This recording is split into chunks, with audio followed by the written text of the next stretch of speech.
Picture this. You're a farmer in 1700s Eastern Europe. You wake up before dawn. Your breakfast is a crust of stale bread. Your house is a drafty wooden box. And your most exciting neighborly activity this week was speculating whether old man Luca rose from the grave to drain your cousin's life force. Welcome to the 18th century, where war is constant, medicine is medieval, and your biggest concern might not be taxes, but the unalive not staying politely unalive. Hello, travelers.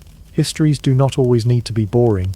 You can rest here and listen to hilarious histories to drift off to sleep. Before we continue, leave a comment to let me know when and where you are listening to this, and hit the subscribe button, but only if you enjoy what I do here. Let's begin.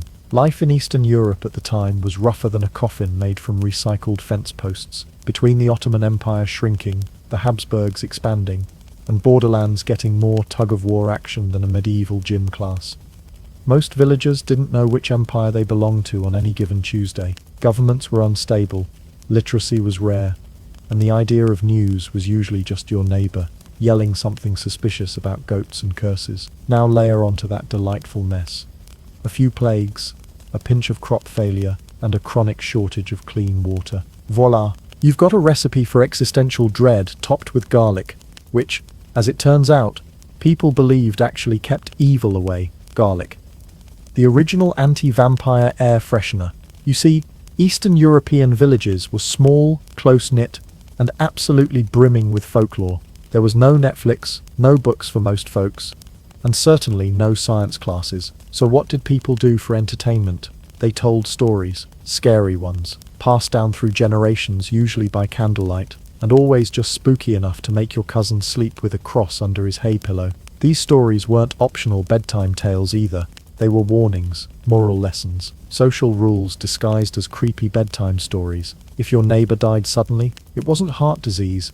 It was probably because that one guy he argued with last week was secretly a vampire. Better keep an eye on his grave. Maybe dig it up, just to be safe. Superstition filled every crack science had yet to seal. People didn't understand infection, decomposition, or mental illness, but they absolutely understood when something felt wrong, and few things felt more wrong than death, without explanation. If something bad happened to a family member, unexpectedly, and the rest of the household started getting sick, you weren't dealing with tuberculosis, you were dealing with something unnatural, and the undead, conveniently, were the perfect scapegoats. Vampires weren't yet the cape-wearing, pale-skinned aristocrats we see in movies. No, they were grotesque, half-rotted corpses, sometimes still in their burial shrouds, sneaking out of graves at night to visit their old haunts and occasionally exsanguinate their loved ones. Not cool, Uncle Ivan.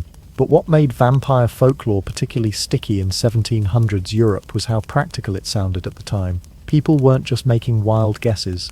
They had proof. Cows stopped producing milk, witchcraft, or a vampire cow. Take your pick. Bread went moldy too fast. Probably evil spirits. Did someone get sick with fever and waste away over weeks? Clearly, a dead relative who resented being buried without proper ceremony was sucking the life from them. Even priests and government officials got in on the game sometimes, showing up not to give sermons or justice, but to supervise the occasional exhumation. Imagine the village priest arriving with a crucifix in one hand and a shovel in the other. That's the kind of spiritual service you don't get in modern customer support. And while today we have the luxury of blaming mysterious things on Wi-Fi issues or Mercury in retrograde, 18th century villagers had to make sense of horror using whatever tools they had. Mostly garlic, wooden stakes, and the boundless creativity of unscientific panic. In short, life in 1700s Europe was a non-stop horror story, and people were living right in the middle of it. Fear wasn't just an occasional emotion, it was a lifestyle, and when fear meets ignorance, it doesn't take much to create a monster, or in this case, many monsters, rising from the grave, creeping into bedrooms, and turning funerals into future crime scenes. Life in the 1700s was hard. If the rats didn't get you, the rumors would. And that's where our story begins. In a world where sleep was light, graves were loose suggestions, and sometimes, staying alive meant keeping one eye on the village graveyard, just in case someone decided not to stay unalive politely. Being unalive in 1700s Europe wasn't just inevitable, it was annoyingly frequent. If you sneezed too hard, someone might start planning your funeral. If your neighbor sneezed, they might start planning theirs, and if both of you sneezed within the same week, that was probably the start of something terrible. Forget ghosts and goblins. The scariest thing in the village was a coughing fit, followed by silence. Now imagine this. You live in a tiny, drafty village. It's winter. Half the livestock have frozen. The bread is molding faster than it bakes. And your cousin has been coughing up blood for 3 weeks straight. No one knows what tuberculosis is. They just know your cousin looks pale, gaunt, and disturbingly corpse-like. And now you feel a little weak too. Coincidence? Unlikely. Logical explanation? Nah. It must be a vampire. Diseases like tuberculosis, rabies, and the bubonic plague weren't just deadly. They were misunderstood at every level. Germ theory didn't exist yet. To many 18th century Europeans, disease didn't come from bacteria or viruses. It came from miasmas, or bad air, sometimes from swamps, sometimes from demons, or occasionally from the angry dead. Those guys again. Take tuberculosis, also known back then as consumption, because it looked like something was slowly consuming you from the inside. Victims grew pale and thin, coughed up blood, and eventually wasted away. But here's the kicker.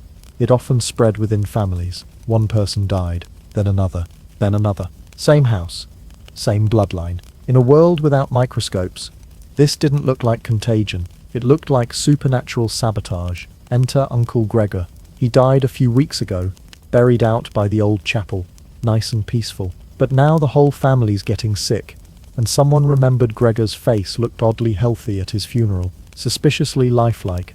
Even, clearly Gregor didn't go gently into that good night. He's come back for revenge, and probably your lungs. So what do? You dig up Gregor. Obviously, this line of thinking wasn't fringe conspiracy nonsense.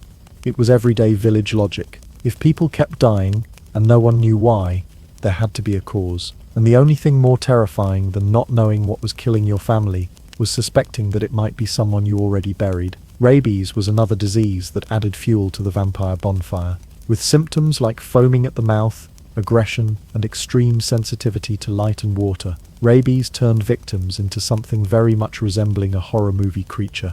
Villagers who saw a once docile friend growl, bite, and writhe in agony had no clue what was going on. But they did have stories about bloodthirsty monsters. The math wasn't scientific, but it made perfect sense to them. Even the plague, with its fevers, delirium, and blackened skin, was seen not just as a punishment from God, but sometimes as a byproduct of supernatural interference. People were desperate for answers, and if those answers came in the shape of a stake, a spade, and a suspiciously plump corpse, well, then so be it. These illnesses weren't just terrifying, they were humiliating. They stripped people of their strength, dignity, and often their sanity. And when people watched their loved ones fade away in horrific, unexplainable ways, they needed to believe there was a culprit, an invader, a reason. And who better to blame than a dead guy who wasn't around to defend himself? This wasn't just about fear, it was about control. In a time when medicine was mostly guesswork and prayer, when doctors still carried around leeches like stethoscopes, the idea that you could do something about death, even if it meant desecrating graves, was oddly empowering. Dig up the body, check the mouth for blood, stake the chest, burn the heart. Sleep better at night. Nothing says family bonding like blaming your dead relative for your cough. You see, blaming the undead wasn't just superstition. It was a kind of primitive justice. It gave people a target, a plan, a ritual, and most importantly, a story. Because in a world filled with unpredictable, invisible killers, people would rather believe in blood-drinking corpses than accept that death might just happen randomly. And the rituals worked, psychologically at least. Once the vampire was dealt with, families often felt better, not because the disease stopped, it rarely did, but because they'd acted, they'd protected themselves, they'd followed the protocol of panic. In this way, vampires weren't just monsters, they were therapists, scapegoats, and unwilling community celebrities, all rolled into one. They gave people a way to grieve, a way to fight back, and a really weird excuse to get the whole village together for an afternoon of corpse inspection. So next time you sneeze, and someone looks at you suspiciously, be glad you live in the age of antibiotics, not the age of garlic necklaces and impromptu grave-digging parties. Let's talk about something we usually don't discuss over dinner: decomposition, or as 1700s Europeans called it, definitely suspicious corpse behavior. See if you've never seen what happens to a body after death. And frankly, we hope you haven't. It can be surprising. Today we've got science, funeral homes and professionals who handle the messy bits. But back then, when someone died, the family handled everything. Washing the body, laying it out, watching it slowly change. If you were lucky, you only had to deal with the smell. If you were unlucky, you ended up staring at Auntie Varna's bloated face and wondering if she was really dead or just waiting for nightfall. Post-mortem bloating is nature doing its weird little thing. After death, bacteria in the gut throw the most disrespectful party you can imagine, no invitation required. These microbes start producing gas as they digest the body from the inside out, and that gas has to go somewhere, which usually means swelling. The stomach puffs up, the cheeks balloon, the chest lifts slightly. In some cases, the corpse looks more alive than it did when it died. To the villagers of 1700s Europe, this wasn't natural, it was ominous. You bury someone skinny and frail, and a week later, you dig up a plump, ruddy-cheeked corpse with its mouth slightly open. That's not decay. That's a vampire who's clearly been snacking. The corpse wasn't undead, it was just bloating like an overcooked sausage. But wait, it gets worse. If the gases build up enough pressure, the body can expel fluids. Blood and other liquids might leak from the mouth or nose. Now, we know this is just liquefied internal organs doing their gross little journey. But villagers didn't have anatomy textbooks. They saw blood on a corpse's lips and assumed it had been out feeding on them. Even more terrifying, the illusion that hair and nails kept growing after death. Spoiler, they don't. The skin just retracts as it dries out, revealing more of the nail bed or the base of hair follicles. But if you're a peasant farmer checking on a body you suspect is nocturnally active, and you see those long-looking fingernails poking out like claws, yeah, you're going to assume Dracula is trying to come back with a manicure. In some cases, bodies would make noises, literal groaning or sighing sounds, caused by gas escaping from the lungs or throat. If you thought bloating was creepy, try being the poor guy standing next to a corpse that suddenly lets out a death burp. It's hard to blame villagers for thinking the body was about to sit up and ask for seconds. Add to this the general lack of refrigeration, shallow graves, and the occasional curious animal digging around, and it's not hard to see how a corpse could start to look restless. If a wolf dug up a body and dragged it slightly out of its shroud, the villagers didn't blame the wildlife. They blamed the dead guy for getting out. Even the color of the skin played into vampire lore. Decomposition can cause a darkening of the face, especially around the mouth and eyes, which can give the illusion of bruises or trauma. Combine that with a little bit of leakage, and suddenly the corpse looks like it's been in a fist fight with the living and lost, or won. Either way, the villagers weren't sticking around to find out. And here's the kicker. The more gruesome the corpse looked, the more it was considered proof that it had been a vampire. This was the opposite of rest in peace. This was rest in suspicious swelling and probable guilt. Clean, dry bones, that's fine. But a moist, red-lipped, bloated body, guilty as charged. No one in these villages had a medical degree. They had instincts, folklore, and the communal anxiety of people who saw death every day and didn't understand what caused it. So when a body started leaking blood and looking suspiciously healthy after a week in the ground, it wasn't science. It was a warning sign. Time to get the stake. What's tragic and fascinating is that this wasn't some fringe belief. Communities truly trusted their eyes. If something looked off, it meant something. The grave was supposed to be the end of the story. If it wasn't, that story needed a dramatic plot twist, preferably involving a sharp wooden stick. This fear didn't just affect the dead, it changed how people buried their loved ones. Some started leaving small objects with the corpse to prevent them from rising. Coins under the tongue, bricks in the mouth, even iron spikes through the legs. If you couldn't guarantee someone would stay put, the least you could do was weigh them down with medieval TSA measures. And so, thanks to a combination of natural biology and extreme misinterpretation, the graveyard became the stage for Europe's greatest horror comedy of errors. Dead bodies weren't left alone. They were interrogated, exhumed, mutilated, and judged, all because nature, in its infinite weirdness, made rot look a little too suspicious. There's weird, And then there's 1700s rural vampire defense protocol. A delightful intersection of panic, folklore, and questionable decision-making. In this chapter, we dive headfirst into the dirt, literally, because when villagers thought someone was undead, they didn't light a candle and say a prayer. They grabbed shovels and scheduled a group activity no one really wanted, but everyone felt pressured into attending. Welcome to 18th century vampire hunts, where graveyards weren't peaceful resting places, but active crime scenes, and the suspects were, inconveniently, already buried. So how did this whole mess start? Picture a village in the Balkans or Eastern Europe. People have been falling ill. Someone swears they saw a dead relative in their dreams. A cow won't produce milk. The bread went moldy again. That one guy is coughing a lot. It doesn't take much. Suddenly someone mutters the unthinkable. Maybe we should check the graves. It starts small. A few whispers. A few nervous glances toward the cemetery.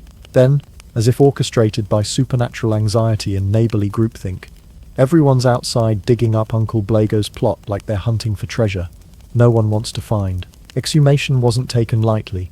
It was taken with pitchforks, prayers, and an unhealthy dose of adrenaline. Digging up a corpse was serious business. There were rituals to follow. People sometimes brought priests, other times local elders, and sometimes just that one guy in the village who was really enthusiastic about stabbing things. Once the coffin was open, the real vampire testing began. Let's be very clear. These were not medical professionals. Their criteria for identifying a vampire included looking too fresh. That meant skin still plump, eyes not fully sunken, mouth ajar like it was ready to speak or bite, blood around the mouth or nose. Never mind that this was normal decomposition. If you looked like you'd been snacking, it was game over. Reddish skin or bloating, healthy color, that's suspicious. Looking pale and dry, you pass. Basically, if the corpse looked too good for its age, the villagers assumed it had been doing late-night cardio and blood smoothies. And then came the rituals. Oh boy. There were several classic anti-vampire techniques, all wonderfully over the top, and all rooted in panic more than logic. Staking the heart. This was the go-to move. A wooden stake through the chest, or sometimes stomach, just to be sure, was supposed to pin the vampire in place. Bonus points if the stake was made from ash, hawthorn, or other sacred woods. Basically, stab first. Sort out the theology later. Decapitation. A clean head severing ensured the vampire couldn't bite anyone. Often the head was placed between the legs, or facing downward, as if to say, you've caused enough trouble. Now stare at your shoes, and think about what you've done. Burning the heart, or entire body. Fire was the ultimate purifier. Sometimes the heart was removed and incinerated. Sometimes the whole body got the barbecue treatment. Either way, smoke meant safety. Stuffing the mouth. Garlic, bricks, coins. Villagers would shove something inside the mouth to prevent the vampire from chewing its way back to society. Imagine dying and centuries later, someone finds your skull with a garlic clove jammed between the teeth and calls it folklore. Reburial with extra anti-vampire accessories. Some folks were reburied upside down, chained, or with iron stakes through their legs. Others were buried with scythes around the neck, in case they tried to rise and got an unpleasant surprise. You know it's a weird Tuesday when your neighbors invite you to stab a corpse together. These weren't secret midnight rituals either. They were full-blown community events. Entire villages showed up. People took sides. There were arguments. Some thought it was necessary. Others thought it was madness. But nobody wanted to be the person who said, let's just leave the obviously blood-soaked corpse alone. And peer pressure was real. If your whole village was convinced a vampire was haunting the town, you didn't want to be the one guy saying, maybe it's just illness. That's how you ended up being the next one buried. Better to grab a shovel and blend in. In some documented cases, officials were even called in. Military officers, governors, or religious leaders who'd hear the villagers out and then absolutely participate in the grave digging. They weren't immune to the fear. In fact, they sometimes made it worse by giving the whole operation a stamp of approval, because nothing says this is rational like your local commander saying, yep, looks undead to me. The vampire hunts didn't solve much, of course. People still got sick, crops still failed. But for a few days, everyone felt like they had some control. The bad thing had a face, even if it was a dead one. And after the rituals were complete, there was often a brief calm. The village slept easier until the next person coughed. So yes, while graveyards were supposed to be the place where people came to rest, in vampire-plagued villages, they were more like customer service desks for supernatural complaints. Noisy, messy, and guaranteed to get someone stabbed. Before Dracula stole the spotlight and Twilight made vampires sparkle, there was Peter Plogajowicz, a man so committed to causing problems that dying didn't even slow him down. Our story begins in 1725, in a small village called Kisilova, nestled in what is now Serbia, but was then part of the Austro-Hungarian Empire. It was one of those quiet Balkan villages where nothing much happened until everything absolutely did. Peter Plogojewicz had, by all accounts, lived an unremarkable life, but after his death, things escalated faster than a plague rat at a medieval dinner party. Just 8 days after his funeral, locals began reporting something deeply unsettling. Peter had been seen wandering the village, and he wasn't just waving hello, he was allegedly visiting people at night, specifically people he knew, and shortly afterward, those people began dying, not slowly, not from obvious wounds, just dying, fast, with that ominous dramatic flair that makes superstitions come alive. Within days, 9 more people were dead. The villagers, understandably, panicked. It was like watching a creepy death-themed domino effect, and every piece had Peter Plogojowicz's name written on it. Whispers turned into accusations. Accusations turned into graveside meetings. And soon, the villagers came to a very logical conclusion. Peter wasn't dead. Well, he was, but also wasn't. So, they did what any terrified 18th century village would do. They wrote a letter to the government. Yes, seriously. Rather than immediately grabbing pitchforks, as they were more than capable of doing, the villagers of Kisilova decided this was now above their pay grade. They contacted the local imperial commander, requesting official permission to dig up Peter Plogojowicz and do something about his undead extracurriculars. Enter Imperial Provisor Ernst Frombold, the poor soul assigned to investigate what must have felt like the worst government dispatch in history. Frombold travelled to Kisilova, fully expecting to find a bunch of frightened peasants, and maybe a mouldy loaf of bad bread to blame for the mass hysteria. Instead, he found a crowd ready for action. The villagers demanded to exhume the body immediately. Frombold, being a man of Enlightenment ideals, was skeptical. He didn't want to trample on religious protocol or imperial law just because people were scared of a corpse, so he told them to wait. They did not. The villagers simply told Frombold that if he didn't approve the exhumation, they'd do it themselves, official paperwork or not, and not only would they dig Peter up, but they'd also leave the village entirely if something wasn't done. That's how seriously they took vampire threats. They were willing to abandon their homes rather than share a zip code with one. Peter Plogojowicz, proving that even in death, you can still be a problem for your community. Faced with a near mutiny, Frombold relented. The exhumation went forward, and what they found only made things worse. According to Frombold's written report, which still exists today, and was sent to Vienna, the body of Peter Plogojowicz looked suspiciously not dead enough. Here's what the record claims they saw. No signs of decomposition. Even after 10 days, fresh-looking skin and a ruddy complexion. Hair and nails that appeared to have grown, and dried blood around the mouth. To modern eyes, this is all textbook decomposition. But to the terrified villagers and a now slightly unnerved Frombold, it was like catching Peter red-handed, or red-mouthed. Anyway, the villagers wasted no time. They drove a stake through Peter's chest, at which point, and we cannot stress this enough, the body reportedly let out a loud groan and bled. Fresh, red blood. Now, was this the result of pressurized gases and internal fluid buildup? Yes. Did it convince the villagers even more that they had just successfully neutralized a vampire? Absolutely. And in true vampire hunting tradition, they burned the body, just to make sure. No one wanted to take chances with a part-time corpse and full-time haunting specialist. What makes the Plogojowicz case so unique isn't just the details, it's the documentation. Frombold's official report gave this story legitimacy across Europe. It wasn't just folklore whispered in taverns, it was government-endorsed vampire panic. The case made waves in German newspapers, and it helped kickstart a phenomenon historians now call the 18th century vampire epidemic. Yes, it got a name. For the first time, tales of vampires weren't just local legends, they were news. Soon, vampire reports started cropping up in Austria, Hungary, and even parts of Western Europe.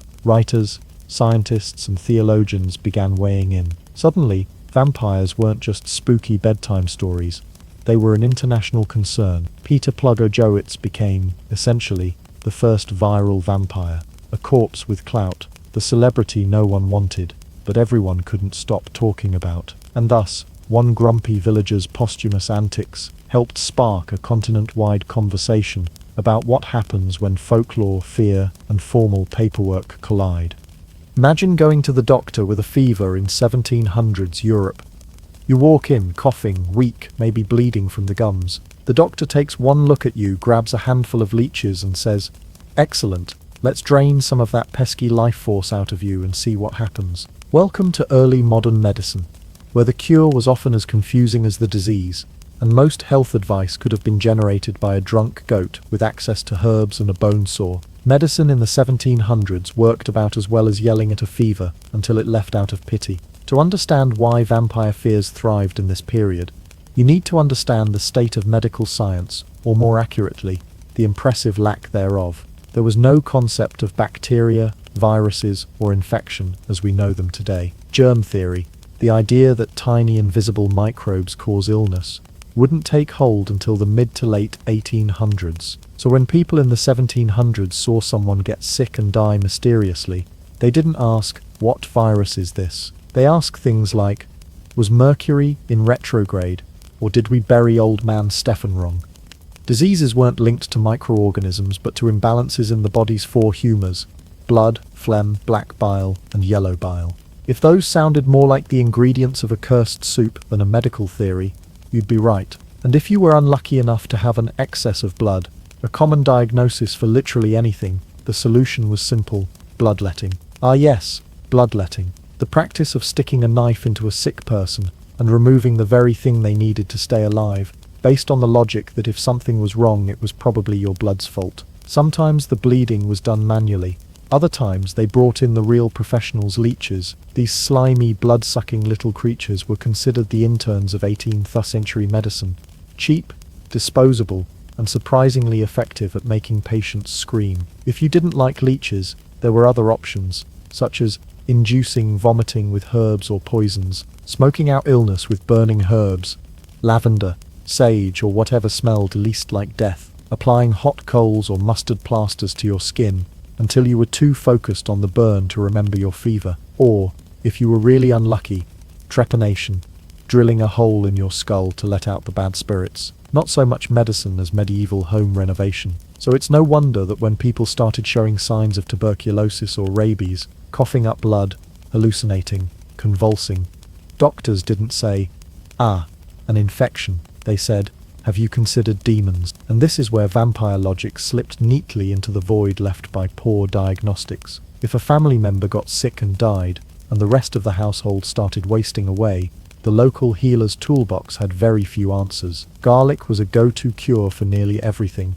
heart problems, digestion, and evil spirits. But if that didn't work, suspicion fell on the supernatural. If the local medical professional had already drained you, burned your feet, and yelled prayers over your bed, and you were still dying, clearly, you weren't dealing with something earthly. Medical texts at the time were often filled with wild guesses, long lists of symptoms, and treatment plans that sounded like something out of a potion recipe. There was no lab testing, no controlled studies. Diagnosis was about observation, intuition, and folklore. If you looked sick, smelled funny, or dreamed about the dead, you might be diagnosed with vampiric influence. In some regions, physicians themselves wrote about vampires, trying to scientifically explain the symptoms, and often just reinforcing the fear. Some believed that bad air or unquiet souls caused illness, leading to strange prescriptions like sleeping with a clove of garlic under your pillow, or burning incense and chicken feathers in a locked room.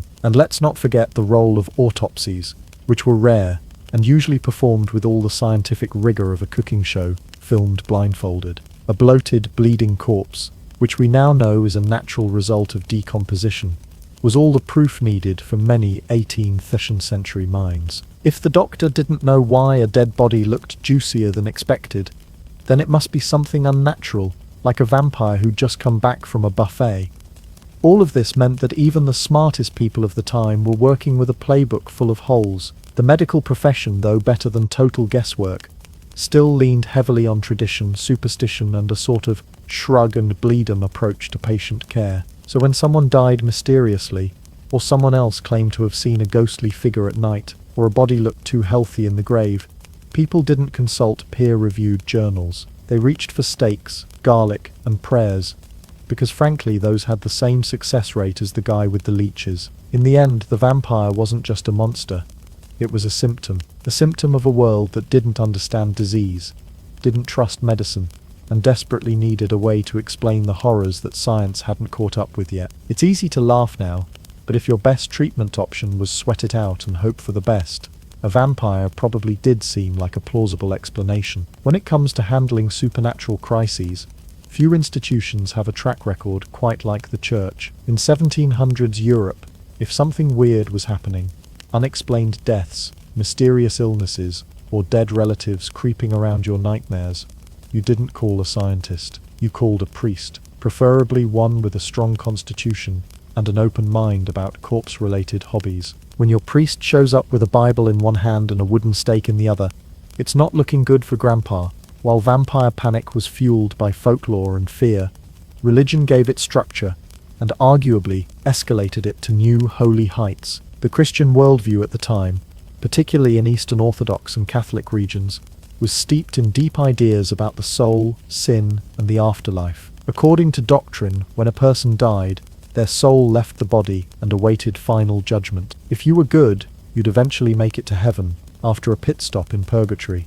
If you were Catholic, if you were bad, straight to hell, do not pass, go. But what if the soul got confused? Some believed that people who lived sinful lives, died violently, or weren't buried with proper rites, might have their souls become trapped, lingering between worlds. And if your soul wasn't where it was supposed to be, guess what? Your body might not stay put, either. This is where the idea of the undead became more than just a scary story. It became a theological problem. A soul in limbo meant unfinished business, and potentially dangerous business. If someone returned from the grave, it wasn't just creepy, it was proof of spiritual corruption, a sign that God's cosmic filing system had misfiled a very angry folder. So what did the church do about it? They did what they always do in moments of panic. They brought out holy water, crosses, incense, Latin, and guilt. Clergy were often called in to investigate vampire cases, especially once a body was suspected of getting up to no good post-burial. In some cases, bishops or abbots would lead full-on graveyard inspections, complete with prayers for the dead and blessings for the living. But this wasn't your gentle rest-in-peace type of blessing. This was spiritual pest control. Holy water was splashed on graves, psalms were recited. If a body was exhumed and looked suspiciously well preserved, it might receive a more aggressive treatment. Crosses placed in the coffin, heads separated from bodies, or even the corpse being turned face down, so it couldn't find its way back out. Some priests even began carrying wooden stakes, not just metaphorically as symbols of divine justice, but literally as a backup plan if prayer didn't work. Imagine being the village priest called in for a spiritual disturbance, and realizing halfway through the service that you might also be expected to do light exorcism and corpse piercing. What's fascinating is that the church wasn't always unified in how to handle these cases. Some clergy were skeptical, insisting that belief in vampires was pagan nonsense and should be stamped out along with witchcraft and superstition. Others, especially local priests embedded in rural communities, were far more flexible. If the villagers believed vampires were real, and those villagers filled your church's collection plate, then yes, absolutely, vampires were a spiritual threat. Let's bless those corpses and purify that graveyard. There are even recorded cases of church officials writing detailed vampire reports. Some took a weird kind of forensic interest in it, documenting the state of exhumed bodies, the number of deaths in the community, and whether or not the vampire removal rituals had been successful. These accounts were sometimes filed alongside other spiritual matters, right between birth records and notes about goats wandering into the nave. And then there were the theological debates that vampires inspired. Could a soul really return to its body without divine permission? Were vampires truly undead, or just demonic illusions? Some theorists believed the devil could animate corpses like spooky marionettes, using them to sow fear. Others thought it was punishment for improper funerals or unconfessed sins, as if forgetting to light one candle during Mass could turn you into a post-mortem bloodsucker. In one region, priests even started adding extra prayers during burials just to prevent future vampire incidents.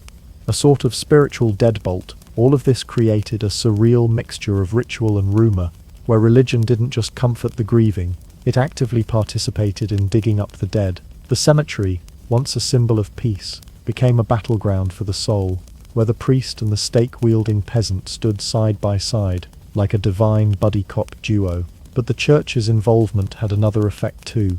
It legitimized the panic. When people saw priests walking into the graveyard in full vestments and leaving covered in dirt and garlic-scented sweat, they didn't think, maybe this is just decomposition. They thought, if Father Dewson thinks it's a vampire, then it's definitely a vampire. The moment the spiritual authority blessed your vampire hunt, it wasn't superstition anymore.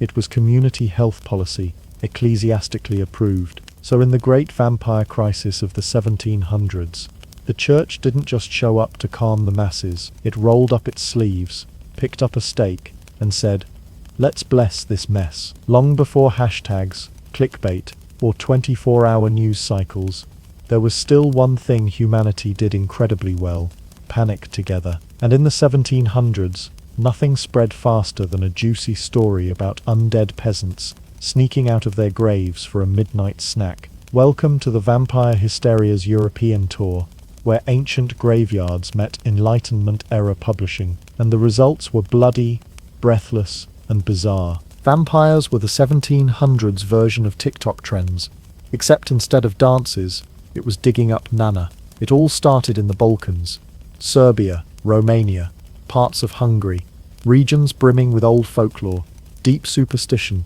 and villagers who treated shovels like vampire lie detectors. As we've already seen, corpses weren't just buried and forgotten. They were monitored, suspected, and occasionally stabbed posthumously. But while rural villagers were busy performing spiritual autopsies, Europe's urban elite were doing something even more dangerous: reading about it. In 1725, the Peter Plogger-Jowitz case exploded onto the scene. That report, with its graphic corpse details and official imperial involvement, was sent to Vienna, the capital of the Habsburg Empire. And Vienna, being a city filled with bureaucrats and bored aristocrats, did what cities do best: they published it. Suddenly, a small-town graveyard crisis was headline material. Newspapers and pamphlets began to circulate with juicy titles like True Account of a Blood-Drinking Corpse in Serbia and Vampires in Our Time. An official report shocks Vienna. These were the 18th century equivalent of viral tweets, and they spread fast. Within months, Western Europe was abuzz with the idea that vampires weren't just creepy legends. They were active, local, and possibly lurking in your churchyard. Even scientific journals got involved, and by scientific we mean gentlemen with powdered wigs speculating wildly in Latin. Some tried to rationalize the cases.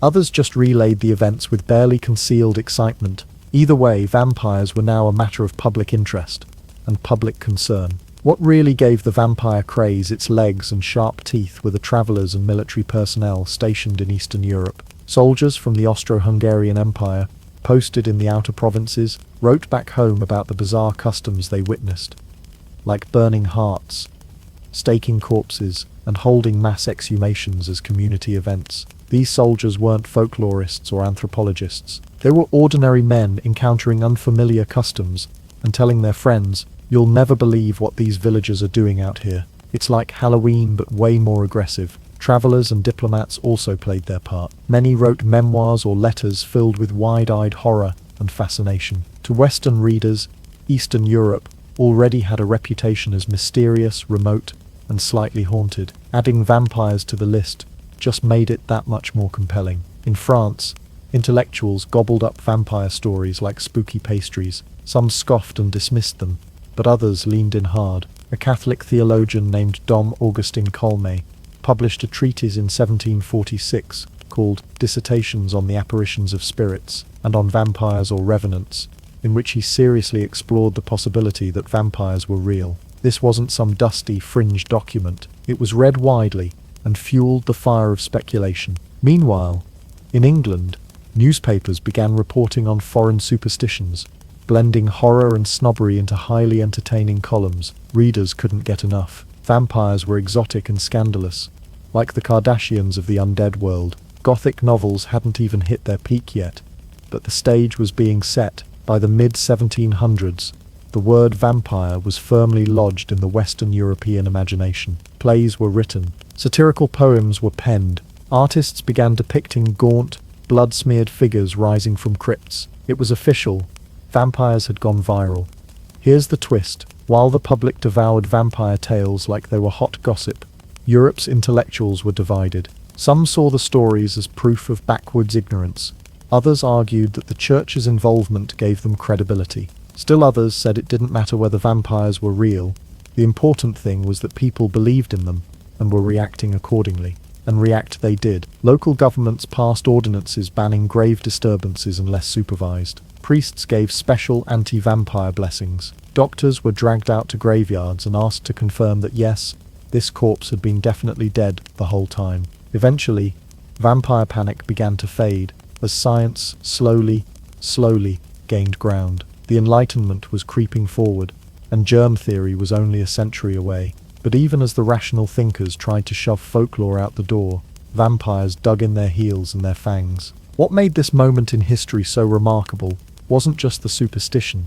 It was the speed and scale of the hysteria. Word of mouth had turned into word of print, and now anyone who could read or hear a sermon had access to the terrifying idea that death might not be the end, just an inconvenient pause. So while today's viral trends involve memes and dances, in the 1700s, the hottest craze sweeping Europe was panic-induced corpse desecration. Good times. The 1700s, a time when reason was rising, wigs were enormous, and someone somewhere was always accusing a dead relative of chewing on the living. But as vampire hysteria swept through Europe like a particularly bloody game of telephone, a new force began to push back the Enlightenment. This was the age of philosophers, scientists, and skeptical nobility, who believed in logic, evidence, and not stabbing corpses just because they looked suspiciously puffy.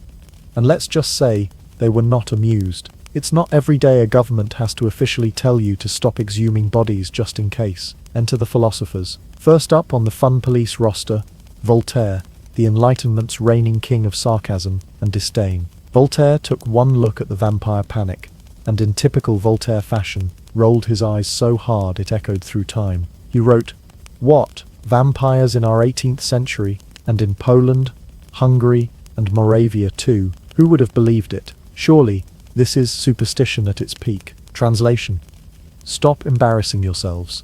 Read a book. Maybe one that isn't the Bible or a vampire hunting manual. Voltaire mocked the vampire tales relentlessly, treating them as proof that even in the age of reason, the world was still full of people who thought a gassy corpse meant the undead were on the move. To him, vampires weren't real, but the fact that people believed in them, that was the real horror. Voltaire had his pen, but in the Austro-Hungarian Empire, they needed policy. The vampire panic had gotten so bad that entire communities were staging unsanctioned graveyard stake-a-thons, dragging priests and officials out of bed to inspect anyone who died recently and looked a little too pink. Enter Gerard van Swieten, physician to none other than Emperor Maria Theresa. Van Swieten was a hardcore Enlightenment man, a scientist, a skeptic, and the kind of doctor who preferred microscopes over crucifixes. He was sent to investigate the vampire reports that were still plaguing parts of the empire, especially in rural Serbia,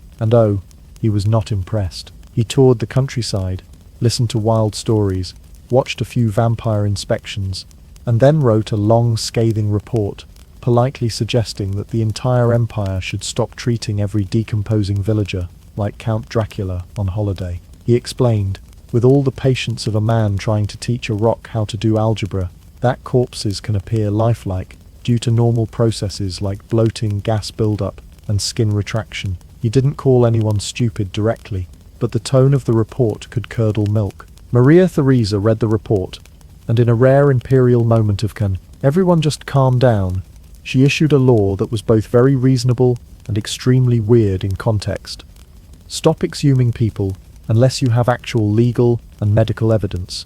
Yes, the vampire panic had escalated so much that the literal Empress of Austria had to pass a law to ban recreational corpse stabbing. Imagine being the royal scribe who had to write that down in official legal language. Henceforth, let it be known that preemptive desecration of the dead, in fear of hypothetical vampirism, shall be frowned upon. Bureaucratic vampire hunting, the most niche government memo in history. Van Sweeten's report didn't just stop a few rural steak parties, it became the Enlightenment's vampire mic drop. Other scholars began weighing in too. They published essays explaining decomposition, disputing supernatural claims, and blaming the vampire hysteria on fear, ignorance, and religious excess. Many Enlightenment thinkers saw the vampire panic as symbolic of everything wrong with the old world: superstition, rural backwardness, the overpowering influence of the church, and a refusal to accept rational explanations even when they were staring you in the face.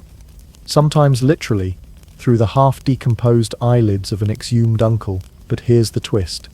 Rationalism didn't kill the vampire legend, it just made it evolve. Instead of dying off, vampire myths adapted to the new Enlightenment audience. They became more literary, more gothic, and more symbolic. Writers took the raw material of rural superstition and polished it into novels, plays, and poems. The vampire stopped being a literal graveyard threat and became a metaphor for sin, lust, or the corrupt aristocracy.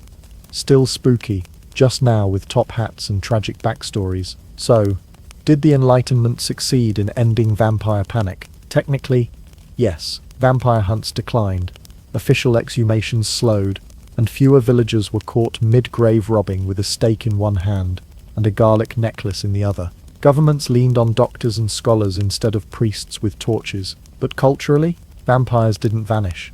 They got more stylish. What the Enlightenment thinkers didn't realize was that trying to kill a vampire myth with facts is like trying to swat a ghost with a science textbook. You might stop the panic for now, but the fear, the fascination, just slips through the cracks and finds a new shape. And so, thanks to the Enlightenment, Europe officially stopped hunting vampires and started writing about them. The wooden stakes were shelved, the graveyards got some peace, and the vampires, they were just getting started. The vampire panic of the 1700s gave us many things: graveyard steak parties, garlic fashion trends, and government memos that boiled down to please stop digging up grandma. But perhaps its greatest legacy wasn't the fear, it was the fiction. Because once Enlightenment thinkers buried the vampire panic with reason and rationalism, artists and authors came along, exhumed it for fun, and said, "Hey, what if we gave this corpse cheekbones and a tragic backstory?" And just like that, the vampire went from bloated and bug-eyed to brooding and mysteriously attractive. We went from villagers stabbing bloated corpses to teenagers kissing sparkly immortals in high school hallways. What a glow-up. Let's rewind to the early 1800s.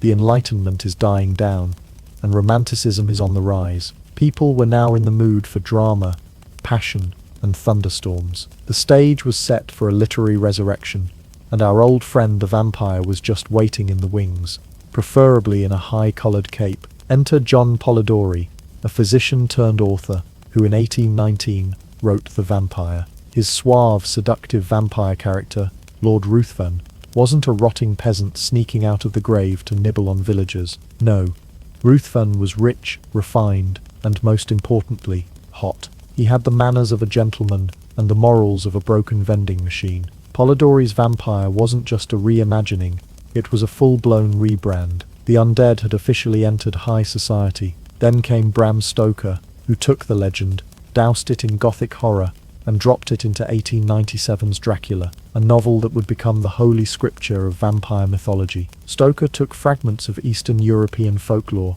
added a dash of historical figures like Vlad the Impaler, and cooked up Count Dracula, a Transylvanian nobleman who sleeps in coffins, drinks blood, and has very strong opinions about real estate in London. Dracula had everything: immortality, hypnotic eyes, a castle with terrible lighting, and a mysterious accent. He didn't shuffle or groan.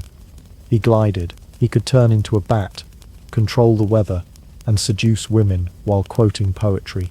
He wasn't just feared, he was fantasized about. Dracula did for vampires what Shakespeare did for murder, made it stylish, and with Stoker's book came a tidal wave of imitators, adaptations, and spin-offs. Suddenly, vampires were everywhere, on stage, in penny dreadfuls, in serial fiction, each version more dramatic than the last. By the 20th century, vampires had traded graveyards for movie sound stages. Cue the deep accent, the intense stare, the slow cape flourish.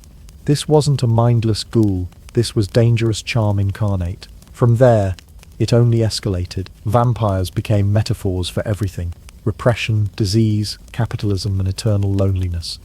The vampire could be anything you wanted it to be: seductive or scary, tragic or terrifying. By the late 20th century, vampires had become so flexible, they could even survive in suburban America. Shows like Buffy the Vampire Slayer and books like Anne Rice's Vampire Chronicles gave the undead emotional depth, romantic turmoil, and really good hair. And of course, we can't forget the early 2000s, when vampires sparkled and fell in love with awkward teenagers who stared dramatically out of windows. The bloated corpse of 1700s folklore had become a teenage heartthrob. So, how did we get from rural peasants exhuming mouldy neighbors to glittery vampires debating relationship ethics? Simple. Vampires adapted. Their myth survived because they could be reshaped, rewritten, and resurrected for every generation. When religion failed to explain them, folklore stepped in. When folklore grew stale, fiction took over. And when fiction needed a boost, pop culture made them relatable. Today, vampires are less about rotting corpses and more about existential angst with great cheekbones. They're in comic books, anime, video games. But behind the leather jackets and moody playlists lies a weird, dirt-covered truth. It all started with terrified villagers, mysterious deaths, and a total misunderstanding of decomposition. From graveyards in rural Serbia to bestsellers in airport bookstores, the vampire's journey is one of constant transformation, part horror, part history, all human fear wrapped in myth and drama. They may no longer be blamed for coughing fits or crop failures. But the next time you see a vampire on screen, remember, this creature once made governments panic, priests bless graves with shovels, and entire villages dig up their dead out of fear. Now, they just make us binge watch. Long before historians had footnotes, academic journals, or the soul-crushing joy of peer review, there was Herodotus, the man who basically invented the concept of writing history down, then proceeded to fill it with every strange rumor, campfire tale, and bar fight he could get his hands on.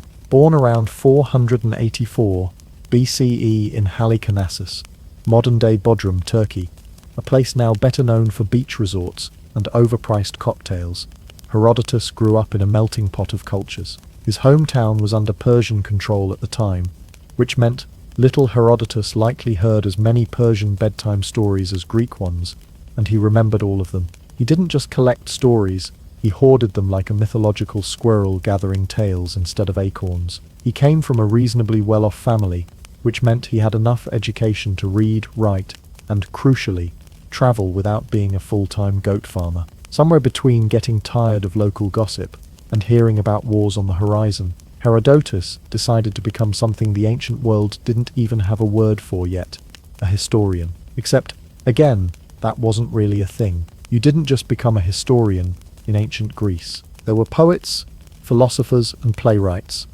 Sure, but nobody had really bothered to write down events with the goal of capturing the big picture. Most stories were passed down orally, like that weird family recipe nobody actually enjoys but everyone pretends to remember.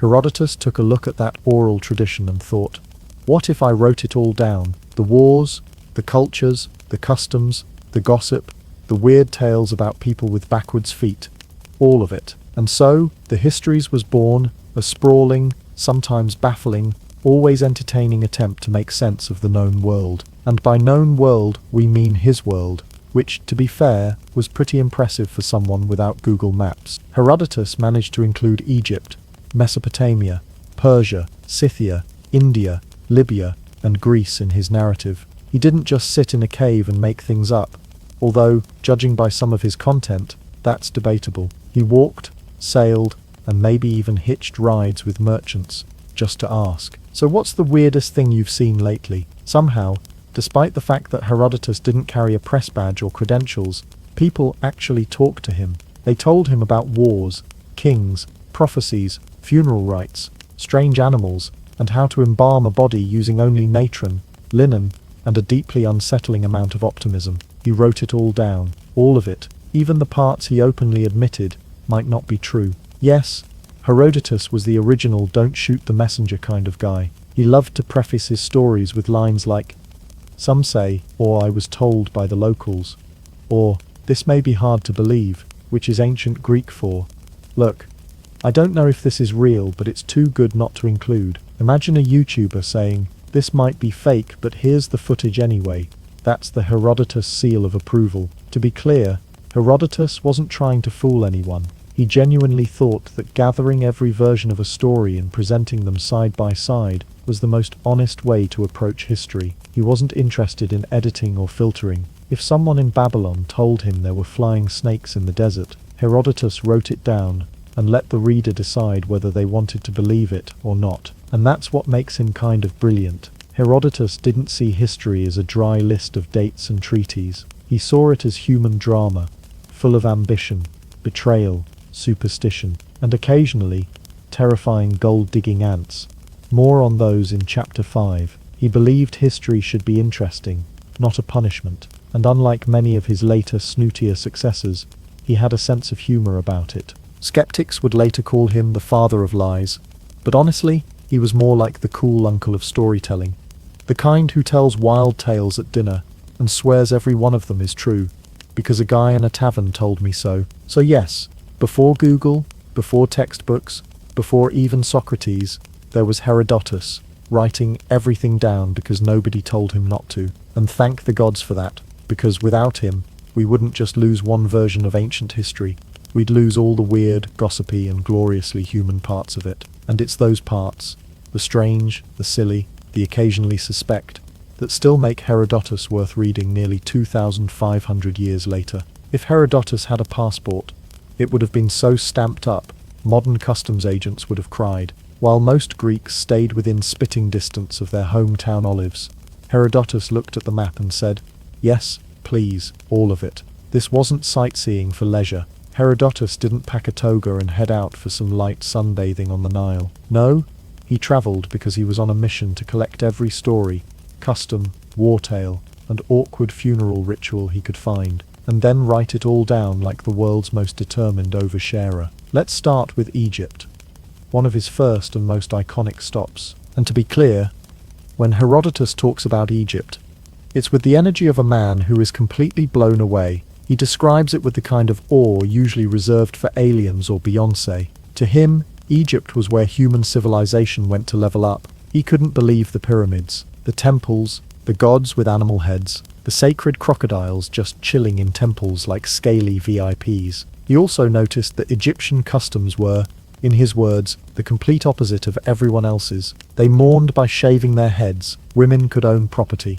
and instead of burning their dead, they mummified them with such detail. It made Greek burial practices look like tossing someone into a hole and hoping for the best. Naturally, Herodotus didn't just marvel silently, he wrote everything down, from how priests washed 3 times a day, a hygiene concept that likely gave ancient Greeks an existential crisis, to how cats were so sacred that if your house caught fire, you'd save the cat before the kids. He even tried to calculate how the pyramids were built, which for the record was very wrong, but he gave it a shot.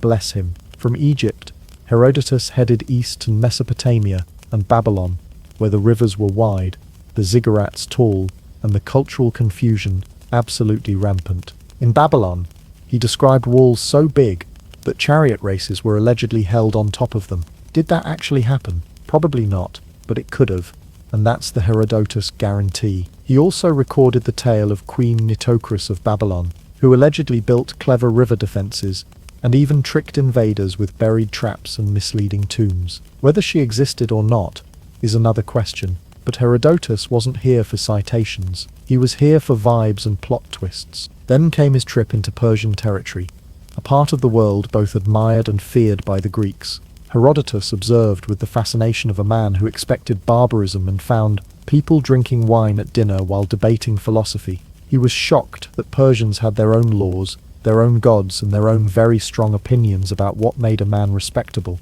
Spoiler alert, it involved a lot of archery and very little moderation. What fascinated Herodotus most, however, were differences in customs. Everywhere he went, he poked around the cultural closets like a nosy guest, documenting how people buried their dead, how they worshipped, what they ate, and what they absolutely refused to eat. Spoiler, Herodotus was constantly surprised by who ate what parts of which animals. He didn't just pass through, he talked to people, a lot. Priests, locals, soldiers, merchants, possibly some guy who just made stuff up for fun, but Herodotus wrote it all down, never quite deciding which parts were fact and which were someone trying to win Ancient Prankster of the Year. He claimed he heard about gold-digging ants the size of foxes in India. Did he see them? No. But he met people who swore it was real, and that was good enough for him. He wasn't trying to sell encyclopedias, he was building a world tour of ancient wonder and mystery. And let's not overlook the logistics of what he did. No GPS, no public transport, no Uber camel, just sheer determination, strong sandals, and probably an aching back. He navigated regions that were politically unstable, linguistically diverse, and in many cases, hostile to nosy Greek men with too many questions. But Herodotus kept going, not because it was safe or easy, but because he believed the world was a mosaic, and every culture, no matter how odd or distant, was a tile in that bigger picture. And also, let's be honest, he loved the drama. He wasn't just collecting facts, he was collecting spice. So by the time he returned to Greece, Herodotus wasn't just a well-traveled man, he was a walking scroll of stories, bursting with tales that ranged from highly educational to deeply suspicious. But every tale was a window into a world that most Greeks would never see. Sure, some of it was exaggerated, some of it was wildly inaccurate, and some of it sounded like the kind of thing you hear from that guy at the back of the bar who definitely saw a mermaid once. But through it all, Herodotus gave us something no one else had bothered to do. He mapped the ancient world with words. Weird, wonderful, occasionally bonkers words. When Herodotus stepped into Egypt, he may as well have landed on another planet. A very sunny, very sandy planet, where people worshipped ibises, buried their pharaohs in 2.5 million block pyramids, and believed that the best thing you could do with a dead body was dry it like a fish fillet and wrap it like a burrito. And Herodotus? He loved it. Egypt was, in his view, the land of opposites. Not just different from Greece, but aggressively, deliberately different. Like they'd looked at Greek customs and gone, you know what? Let's do none of that. According to him, Egyptians mourned by shaving their entire bodies, a practice Herodotus documented with wide-eyed fascination and absolutely no chill. He seemed especially impressed that priests shaved everything daily, which to a Greek man with a beard thicker than his moral compass was probably deeply unsettling. He reported that they worshipped onions. Yes, onions, the same vegetable that makes you cry when you chop it. Egyptians apparently cried with joy over. Herodotus wrote that priests considered onions sacred and would weep if one was desecrated, though how one desecrates an onion is unclear, possibly by using it in a non-religious salad.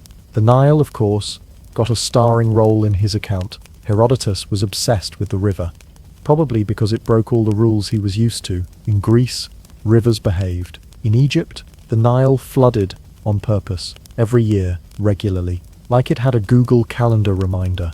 And Egyptians celebrated this, because the floodwaters brought fertile silt that allowed crops to grow. To Herodotus, this was both miraculous and suspicious, like nature was conspiring to make Egypt look cooler than Greece. He also took time to speculate, at length, about where the Nile came from. His theory, no one knows, but here are 12 wild guesses. He included ideas ranging from melted snow, despite Egypt being hotter than a smithy's armpit, to divine intervention, all without much concern for evidence. Classic Herodotus, part historian, part enthusiastic Weather Channel. Now let's talk mummies, because Herodotus certainly did. In fact, he described the process in such graphic detail, it makes you wonder if he snuck into an embalming room just to get a closer look. According to him, there were 3 levels of mummification depending on how much you could pay. Top tier, pull out the brain through the nose with a hook, remove the organs, Wash everything with palm wine, and fill the body with sweet-smelling resins. Budget tier, soak the corpse in some mystery liquid, and hope for the best. He explained all this with the tone of someone both horrified and impressed, like he couldn't decide if it was science or an elaborate prank, but he didn't question it. Egyptians did weird things with the dead, totally valid. Greeks burned bodies, Egyptians turned them into linen-wrapped relics, respect. And then there were the animals. Oh boy. Herodotus was completely dazzled by Egypt's obsession with animals, not just as pets, but as sacred beings. Cats in particular received the full celebrity treatment. When a family cat died, the whole household shaved their eyebrows in mourning. No, really, their eyebrows. Dogs didn't get the same treatment, which makes you wonder if dogs in ancient Egypt had a self-esteem complex. And crocodiles. Let's not forget crocodiles. Herodotus devoted a suspicious amount of time to talking about them. He described how some Egyptians worshipped these leathery death logs, even going so far as to tame them, decorate them with jewelry, and keep them in sacred pools. Others, wisely, hunted them. But Herodotus didn't seem to take sides. He just observed, probably from a safe distance, and made notes like, "Today I saw someone feeding beef to a crocodile wearing eyeliner. 10/10 would return." As for religion, Herodotus gave us a rundown of the Egyptian pantheon, including gods with falcon heads, jackal heads, ibis beaks, and the occasional disco orb for a face. He tried valiantly to draw comparisons between Greek and Egyptian gods, but quickly gave up when it became clear that guy with dog head didn't quite translate to Apollo. Still, he admired the Egyptians' devotion. He was especially impressed by how many festivals they threw, including one on the Nile where they floated downriver, playing music, drinking wine, and flashing villagers. Herodotus was, understandably, both scandalized and intrigued. To Herodotus, Egypt wasn't just old. It was ancient in a way that made even the Greeks feel like toddlers. He believed the Egyptians had been around forever, and he treated their culture with a kind of reverent curiosity, even when it veered into the surreal. Sure, maybe they worshipped sacred beetles, maybe their burial process took 70 days and involved more bandages than a mummy-themed emergency room.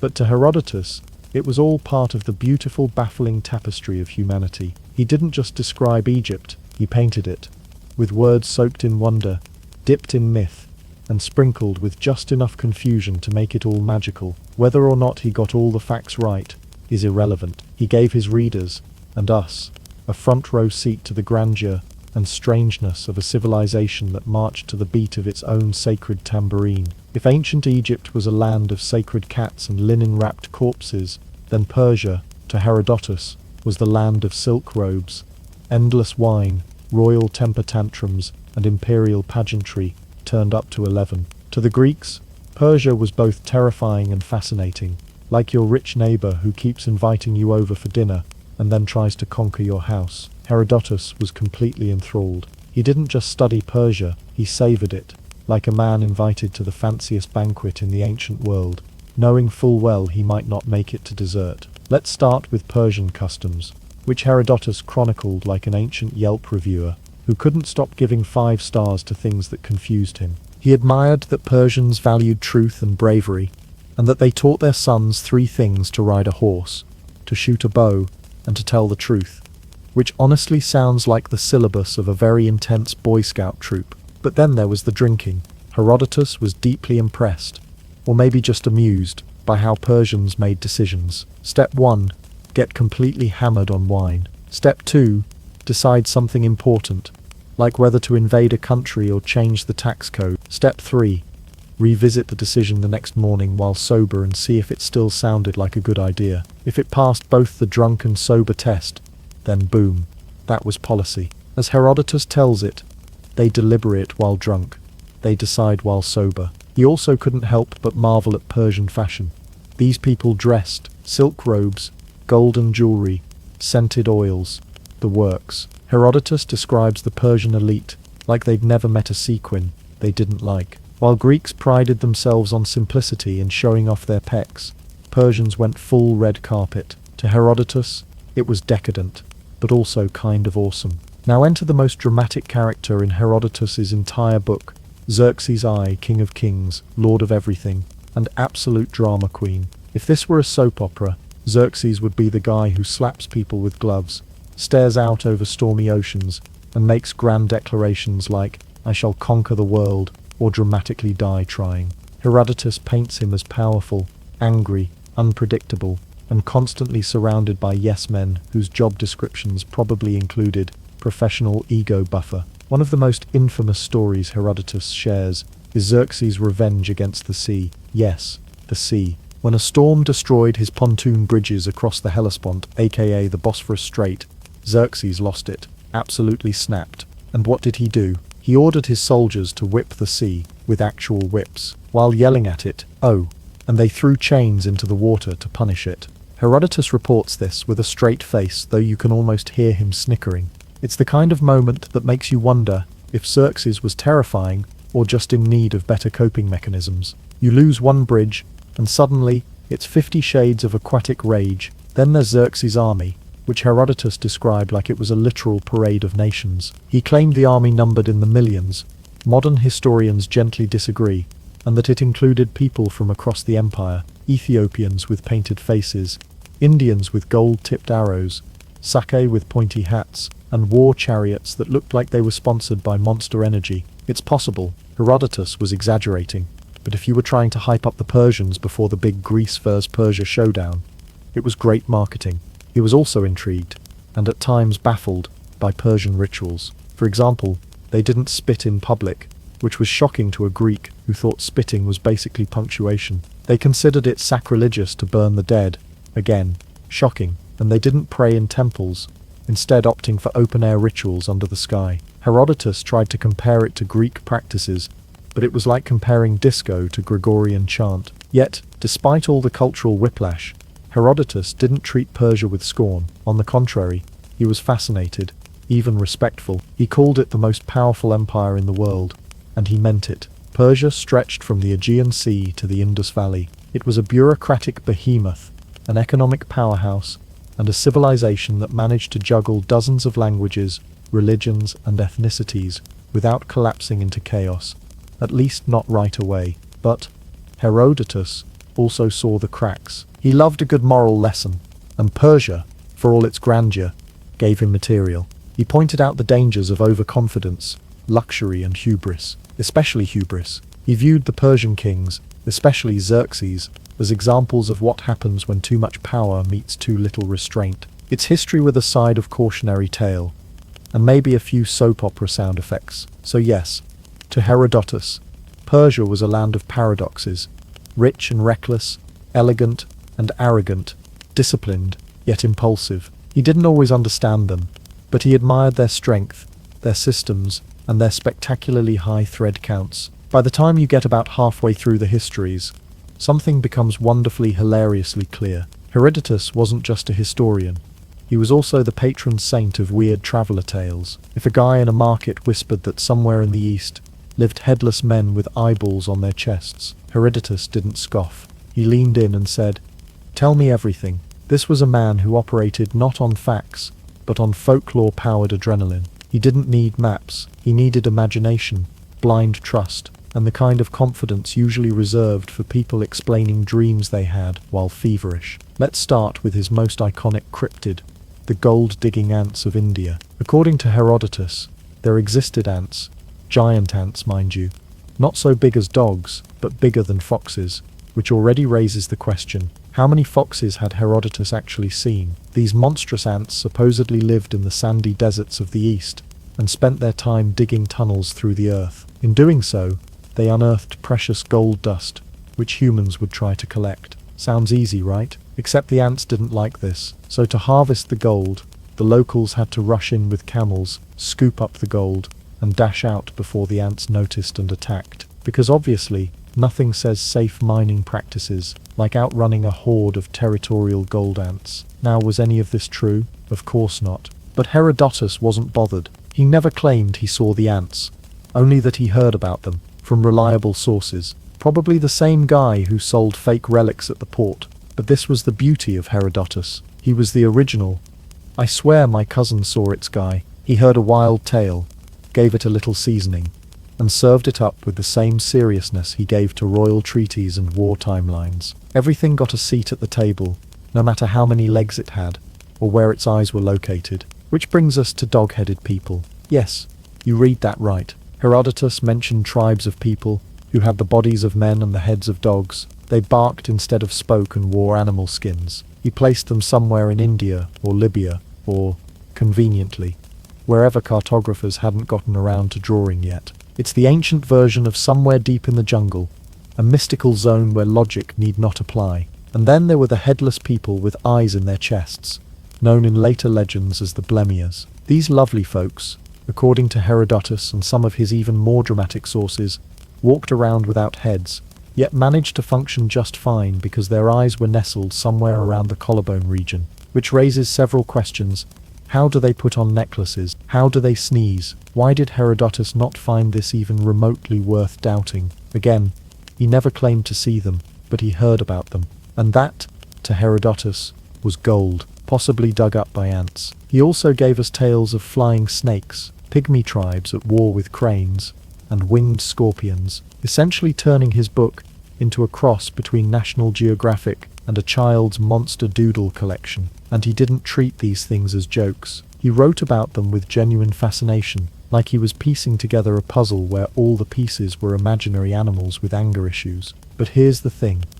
Herodotus wasn't trying to trick us. He wasn't sitting in a cave giggling to himself as he made up monsters. He genuinely believed the world was vast, strange, and packed with wonders. The further away from Greece you got, the weirder the people and creatures became. And Herodotus didn't see this as nonsense. He saw it as evidence that the world was far richer, more chaotic, and more magical than anyone had dared imagine. In his mind, including these bizarre tales wasn't a betrayal of truth.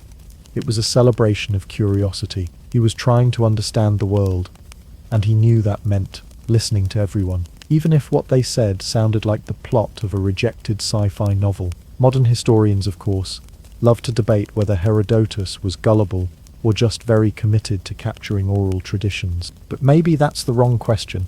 Maybe the right question is, when was the last time history made you this curious? Because whether or not the gold-digging ants ever scuttled through desert sands, they've left their mark, not in the earth, but in the imagination. Herodotus didn't fact-check, he vibe-checked. And if something felt true, or at least too good to leave out, he wrote it. Not because he knew it happened, but because he knew it might have.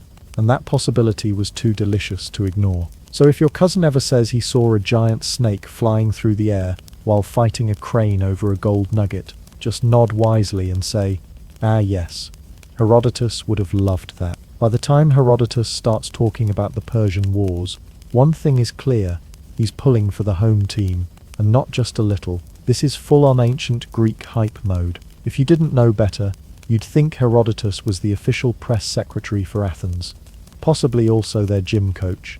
Because according to the histories, Greek soldiers weren't just warriors, they were democracy-defending, abs-having, spear-throwing legends who stared death in the face and looked fabulous doing it. And nowhere does that glory shine brighter than in Herodotus's telling of the Battle of Marathon, that iconic 490 BCE smackdown where a small band of Athenian hoplites allegedly stopped a massive Persian invasion force with nothing but bronze armor, grit, and presumably excellent cardio. Now, let's take a second to appreciate the setup. The Persians had just steamrolled across Amunia, crushed rebellions, and arrived at the shores of Greece, expecting another easy victory. Athens? They had 10,000-ish soldiers, and a whole lot of existential panic. So what did they do? According to Herodotus, they charged. Just boom, sprinting across the plain like bronzed linebackers. Armor clanking, spears forward, battle cries loud enough to make Zeus sit up. And here's the best part. It worked. The Persians, completely stunned by this bold maneuver, retreated in chaos. Hundreds drowned trying to flee. Victory for Athens. Now, modern historians have some questions about the numbers, the strategy, and the logistics of this whole situation. But Herodotus, he was all in. To him, this was more than a battle. It was a moral victory for freedom over tyranny, strategy over numbers, and abs over luxury robes. And of course, there's the legend of Phytopides, the messenger who supposedly ran all the way from Marathon to Athens, about 26 miles, shouted, "We have won," and then promptly collapsed dead on the spot. Herodotus doesn't actually include this story, that was a later addition, but it fits so well with his vibe that you half expect him to retroactively claim it was his idea. From Marathon, Herodotus fast forwards to the bigger, messier, way more dramatic sequel, the Persian invasion under Xerxes in 480 BCE. If the First War was a bold underdog moment, this one was a full-blown ancient blockbuster, complete with alliances, betrayals, naval warfare, and a literal army so big it drank rivers dry. Yes, Herodotus wrote that. And again, the Greeks come off looking like democracy-fueled superheroes, especially the Spartans at Thermopylae, where 300-ish Spartans, and several thousand other Greeks we conveniently forget to mention, made a last stand against the massive Persian horde. Herodotus paints Leonidas and his Spartans as stoic, laconic, and somehow even more ripped than usual, men who combed their hair before battle and cracked jokes while staring down death. These weren't just warriors, they were walking one-liners with spears. Think of it as ancient history meets action movie script.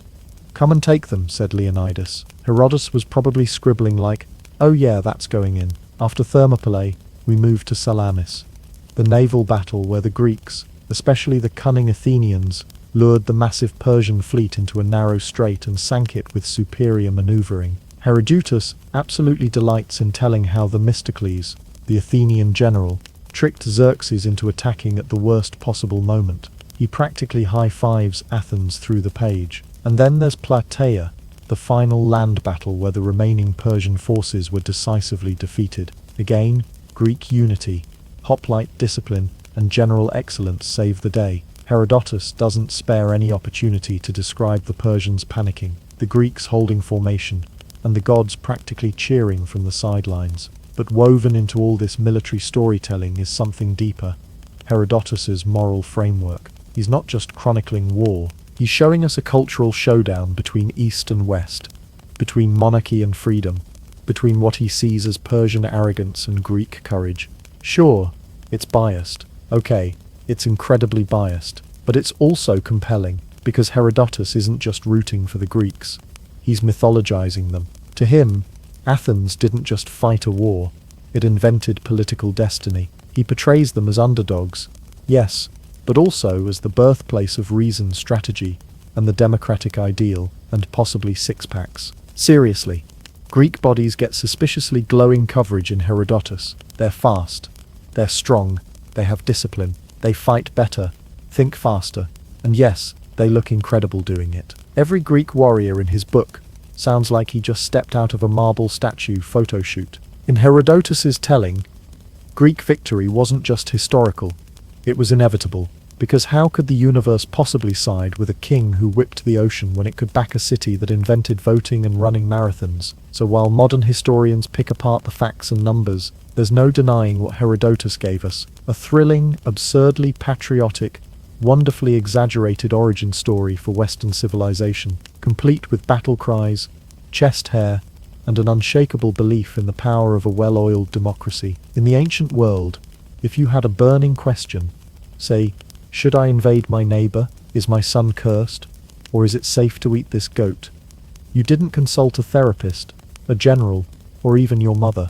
You went to the Oracle of Delphi, a mystical hotline to the gods that specialized in giving you just enough information to ruin your week. And nobody, absolutely nobody, loved a good vague prophecy more than Herodotus. To Herodotus, the Oracle of Delphi was less a mystical scam, and more a divine feature of life. Like sunrise or public nudity in Greek gymnasiums, he didn't question whether the gods were speaking. He simply asked, why can't they ever get to the point? The oracle was located in Delphi, a city nestled into the side of Mount Parnassus, which basically looked like Zeus dropped a postcard perfect temple in the middle of nowhere and declared, from now on this is where all the cryptic wisdom lives. Pilgrims came from across the known world to consult the Pythia, a priestess who sat atop a sacred tripod, inhaled volcanic fumes, not a metaphor. She literally sat over a fissure and delivered messages from Apollo, while high as a divine kite. Herodotus loved this. In his work, the oracle doesn't just appear once or twice, it's everywhere, dispensing riddles like fortune cookies written by Shakespeare. Kings, tyrants, generals, Everyone in the ancient world seemed legally required to get a prophecy before making a decision. And those prophecies, they were delightfully confusing. For example, if Croesus crosses the river, a great empire will fall. That's what the oracle told King Croesus of Lydia when he asked whether he should attack Persia. Encouraged, Croesus charged into battle, expecting Persian collapse. What actually happened? His empire fell. Oops. To Herodotus, this wasn't a failure of the oracle. This was perfectly in character. The gods, it seemed, were not in the business of straightforward messaging. Imagine asking your GPS if you should take the left turn, and it responds, in time the road diverges. Victory lies not in direction, but in how well you pack snacks. That's how Delphi worked, and Herodotus couldn't get enough. He recounts how cities consulted the oracle before founding colonies, going to war, or even changing laws. Sometimes, the oracle warned them. Other times, she gave a prophecy so poetic it could mean literally anything.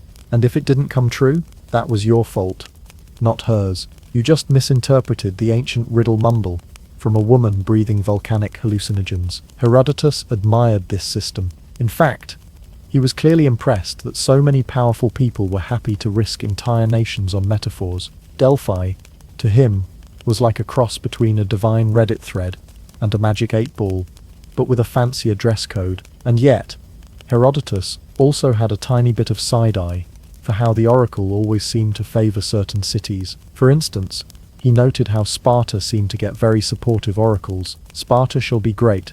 Sparta will defeat its enemies. Sparta, please accept this divine backrub. Meanwhile, cities like Argos got gloomier predictions. And Croesus, poor Croesus, got the spiritual equivalent of a prank text message. Despite this, Herodotus didn't imply fraud. He didn't accuse the priests of scripting convenient messages in the temple break room. No, he simply believed the gods worked in mysterious, occasionally comedic ways, and if mortals misread those messages, that was just the tragic rhythm of fate playing its part. Of course, the oracle wasn't the only source of prophecy in Herodotus's world. He also described dreams, omens, eclipses, and weird animal behavior as valid strategic input. If your goat gave birth to a two-headed kid and then exploded, that meant something. If a bird flew in the wrong direction, armies paused. Ancient decision-making was like a daily subscription to astrology, War Edition. But Delphi remained the gold standard, not just because of Apollo, but because it had built a reputation over centuries. And as far as Herodotus was concerned, that reputation was well earned. Even if the oracle occasionally handed you a poem instead of a battle plan, he also loved the theatricality, the long lines, the offerings of gold, silver, fine robes. The fact that your average farmer had the same access to divine prophecy as a king, if they could afford the travel and maybe bring a goat. The oracle was ancient society's great equalizer. Rich or poor, everyone got the same cryptic mumbo-jumbo. In the end, Herodotus didn't ask whether the oracle was accurate. He asked how people reacted, and that's the beauty of his storytelling. He wasn't just recording events, he was capturing the strange, beautiful ways humans try to make sense of chaos. And what better symbol of that than a woman on a tripod, tripping on divine fumes, telling generals to trust the wooden wall, and kings that the serpent has left the nest. If you thought Herodotus was just a nice guy walking around the ancient world, collecting wholesome stories about cultures and gods, think again. When it came to kings, Herodotus went full roast mode. Forget careful political neutrality. This man was airing royal dirty laundry with the enthusiasm of a bard who'd just discovered scandal. Pays better than facts. Because in the histories, being a king isn't a dignified career. It's a high-speed train to madness, mayhem, and some incredibly questionable fashion choices. And Herodotus, he was the conductor gleefully narrating every derailment. Let's start with Croesus, the famously rich king of Lydia. So rich, in fact, that his name still shows up in phrases like rich as Croesus. Herodotus kicks off his story with Croesus sitting smugly on his golden throne, showing off, and then, like every overconfident monarch in a cautionary tale, making a series of very bad decisions. He tests the oracles to see who's legit. They weren't thrilled. He wages war based on a riddle.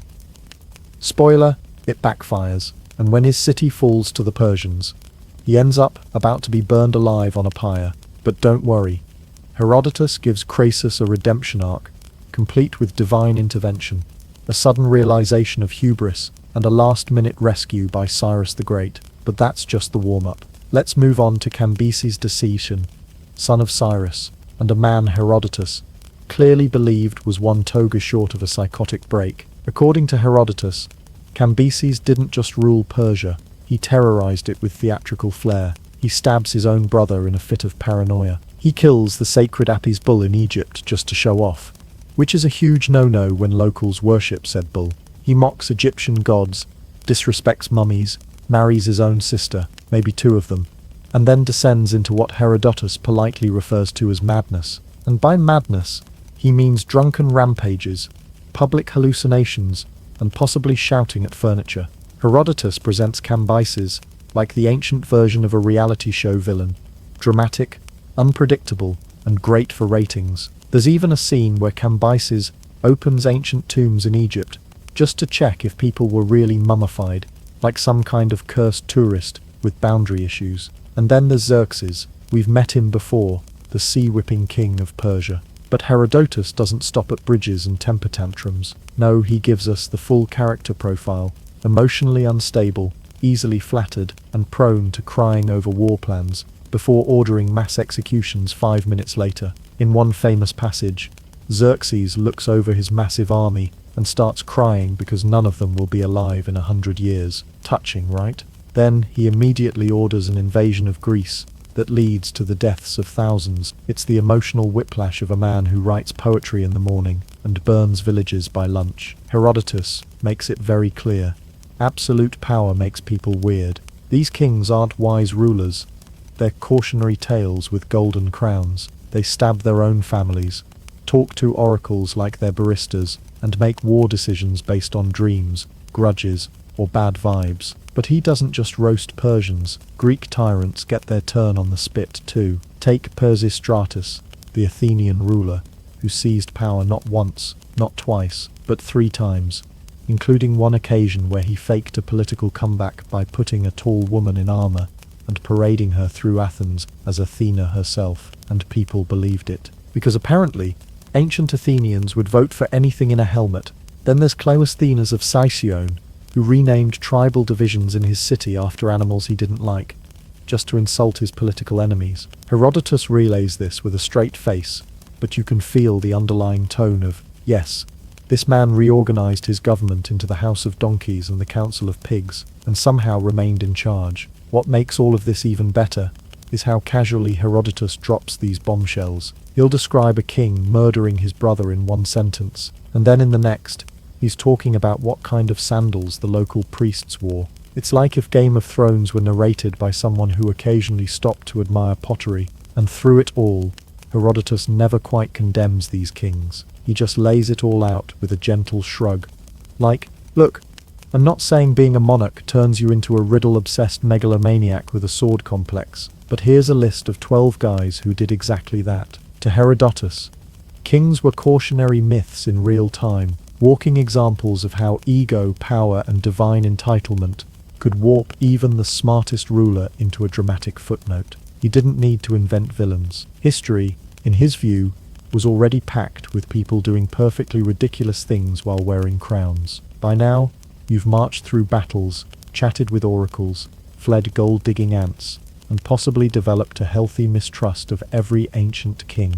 But there's one big question still looming like a suspiciously tall Babylonian wall. Was any of this even real? Modern historians, bless their skeptical hearts, have spent centuries combing through the histories with magnifying glasses, footnotes, and passive-aggressive academic articles. And the general consensus is, Herodotus definitely tried his best, and also maybe made up a few dozen things. He's remembered as the father of history, yes, but also as the father of did that really happen? Let's be clear, Herodotus was doing something totally revolutionary. Before him, history wasn't written down. It was sung, shouted, or carved into monuments by kings who were, shockingly, not the most objective sources. Herodotus, in the 5th century BCE, decided to collect stories, compare sources, and ask big questions about why things happened. That alone earns him a gold star from the historical community. But the way he did it? Well, Let's just say Herodotus would have thrived on YouTube.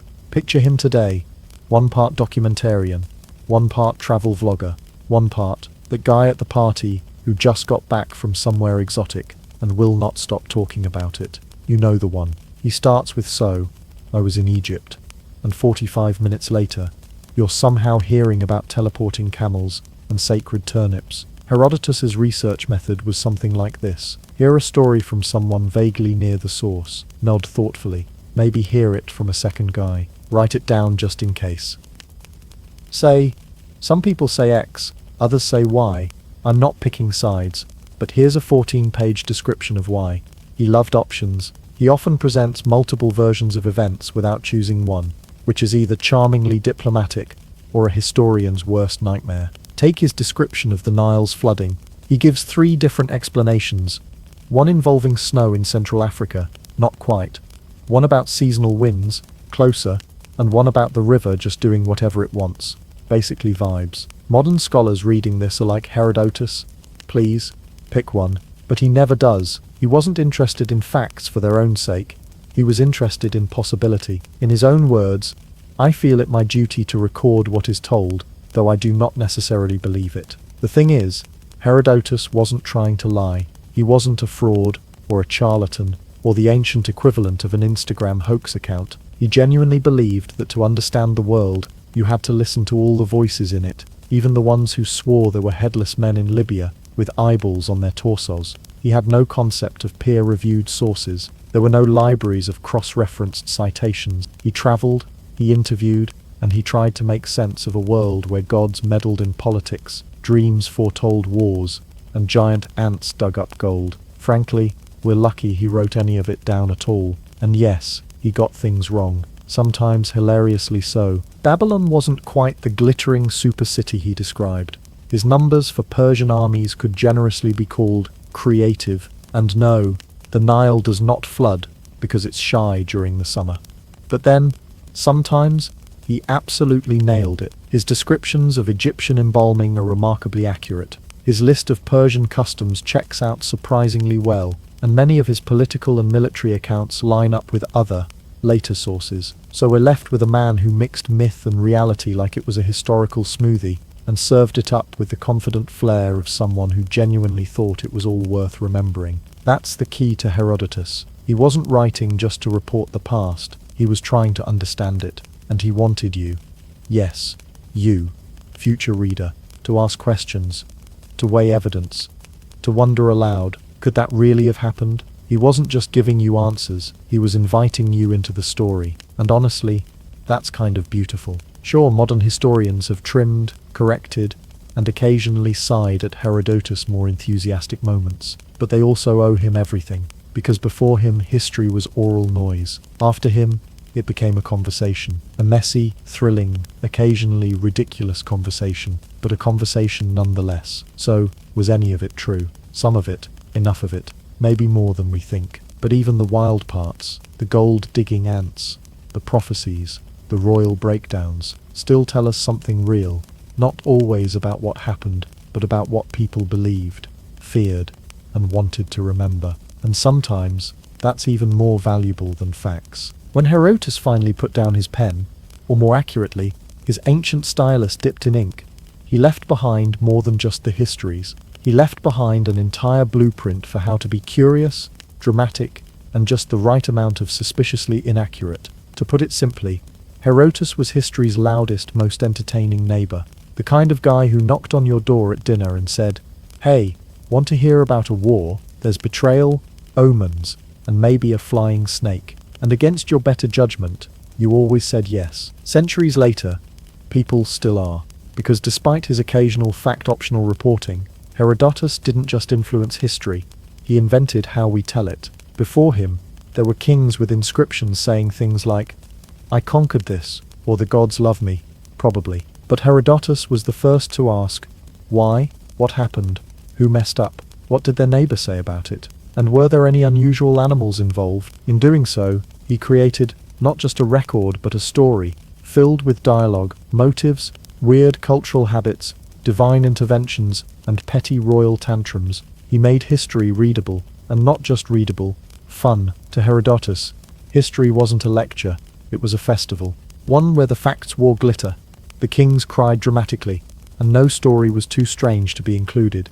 If it helped explain why humans kept doing ridiculous things to each other, and that style, it stuck. Writers from Thucydides to Plutarch to Shakespeare felt his influence. Thucydides may have rolled his eyes at Herodotus's flair for myth, but he still borrowed the idea that events should be examined, weighed, and, most importantly, written down for people who weren't there. The entire idea of learning from the past to shape the future, that's straight from Herodotus's vibe. Even modern historians armed with peer review, archives, and very serious glasses still owe Herodotus a debt, because no matter how accurate your data is, you still have to get people to care. And Herodotus figured out that the way to do that was not with numbers, but with narrative. He taught us that history doesn't have to be boring, it just has to be entertaining and mostly not made up. He pioneered what we now call narrative non-fiction, blending storytelling with real events, and occasionally, ant-based fantasy.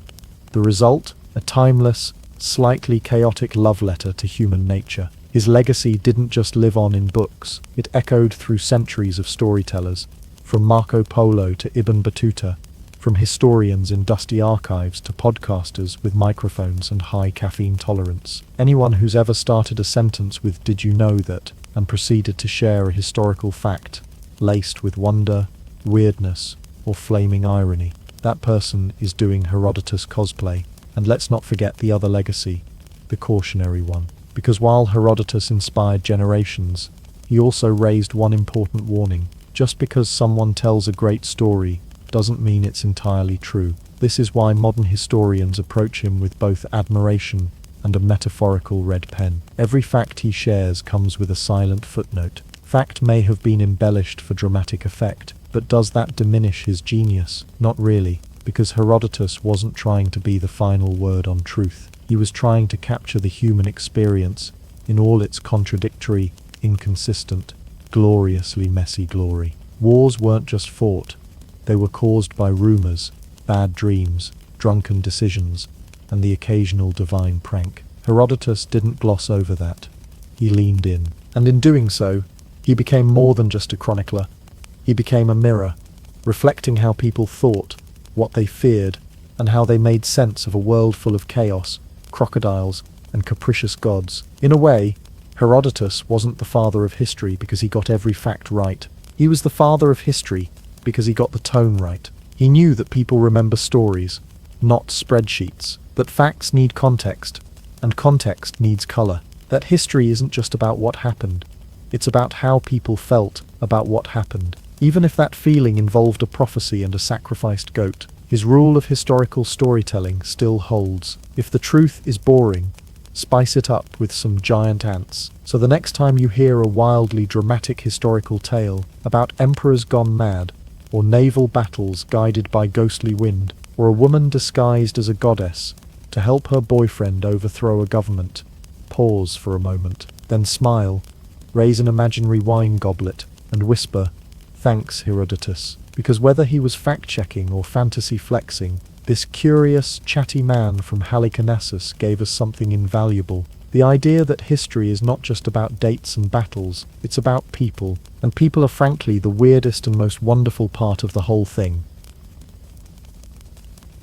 Long before the age of exploration had a marketing department, and centuries before Columbus got lost trying to find India, there was a man in China who redefined what it meant to rise from obscurity and command the seas. His name, Zheng He. Born in 1371 in the lush, mountainous province of Yunnan, he started life as a Muslim boy named Ma He, and ended it as the legendary admiral of the Ming dynasty's giant floating flex squad. It's a story that begins with tragedy, takes a hard detour through medieval body modification, and somehow ends with giraffes and oceanic diplomacy. Buckle up. Mahi was born into a Muslim Hu family during the dying gasps of the Mongol-led Yuan dynasty. His father and grandfather had both made pilgrimages to Mecca, and Mahi grew up hearing about faraway places, legendary caliphates, and probably some extremely exaggerated camel stories. But any dreams of religious travel or a quiet life in the Yunnan hills were crushed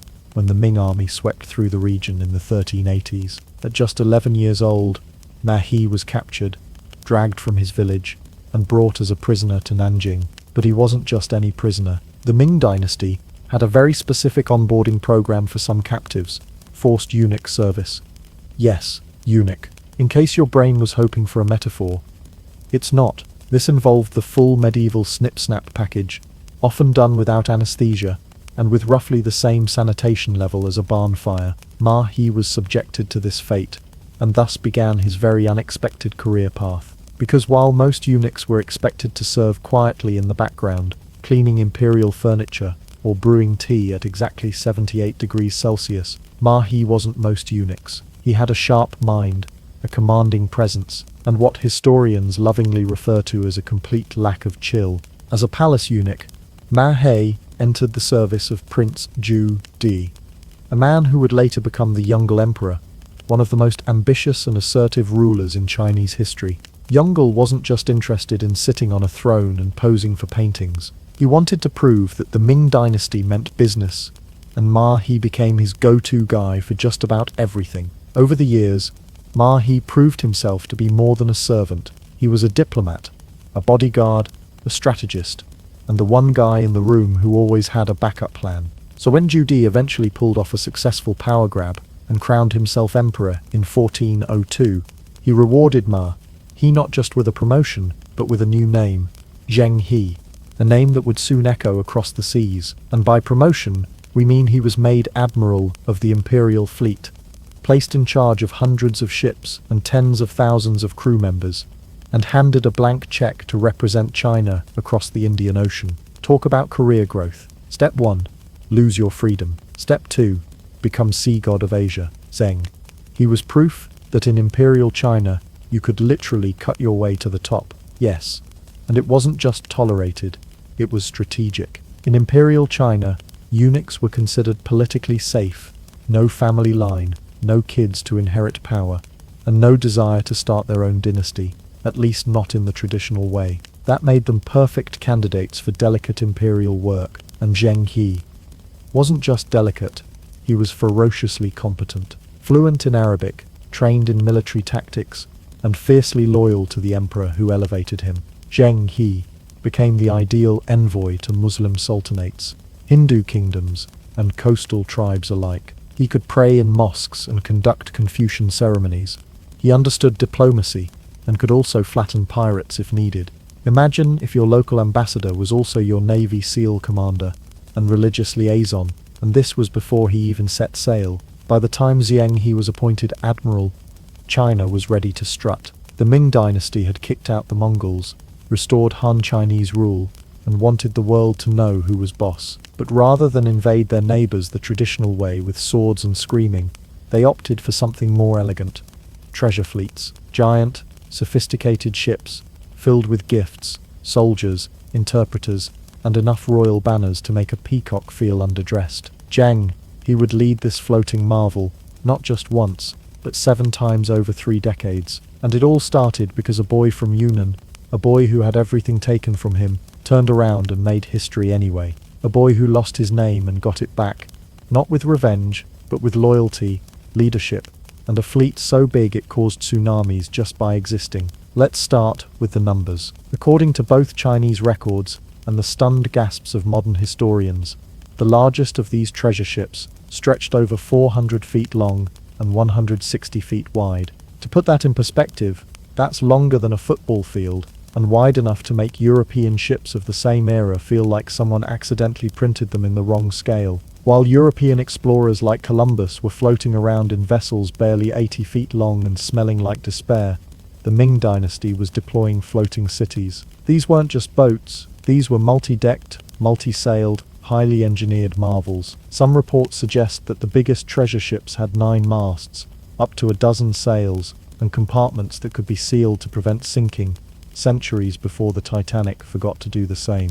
The wood alone came from entire forests, and the manpower to construct these ships required a small city of artisans, laborers, and shipwrights, who presumably high-fived each other every time they remembered they were making something that could carry elephants. Each voyage included over 300 vessels, a mix of warships, cargo ships, supply ships, horse carriers, and troop transports. and at the head of the whole formation was Zheng He's flagship, a colossal treasure ship that probably had a turning radius comparable to a continent, but who cared? These ships weren't built for speed, they were built for awe. Sailing into a foreign port with one of these behemoths was like arriving at someone's birthday party in a golden tank surrounded by marching bands and fireworks. You didn't have to fight, you just had to exist loudly, and loud they were.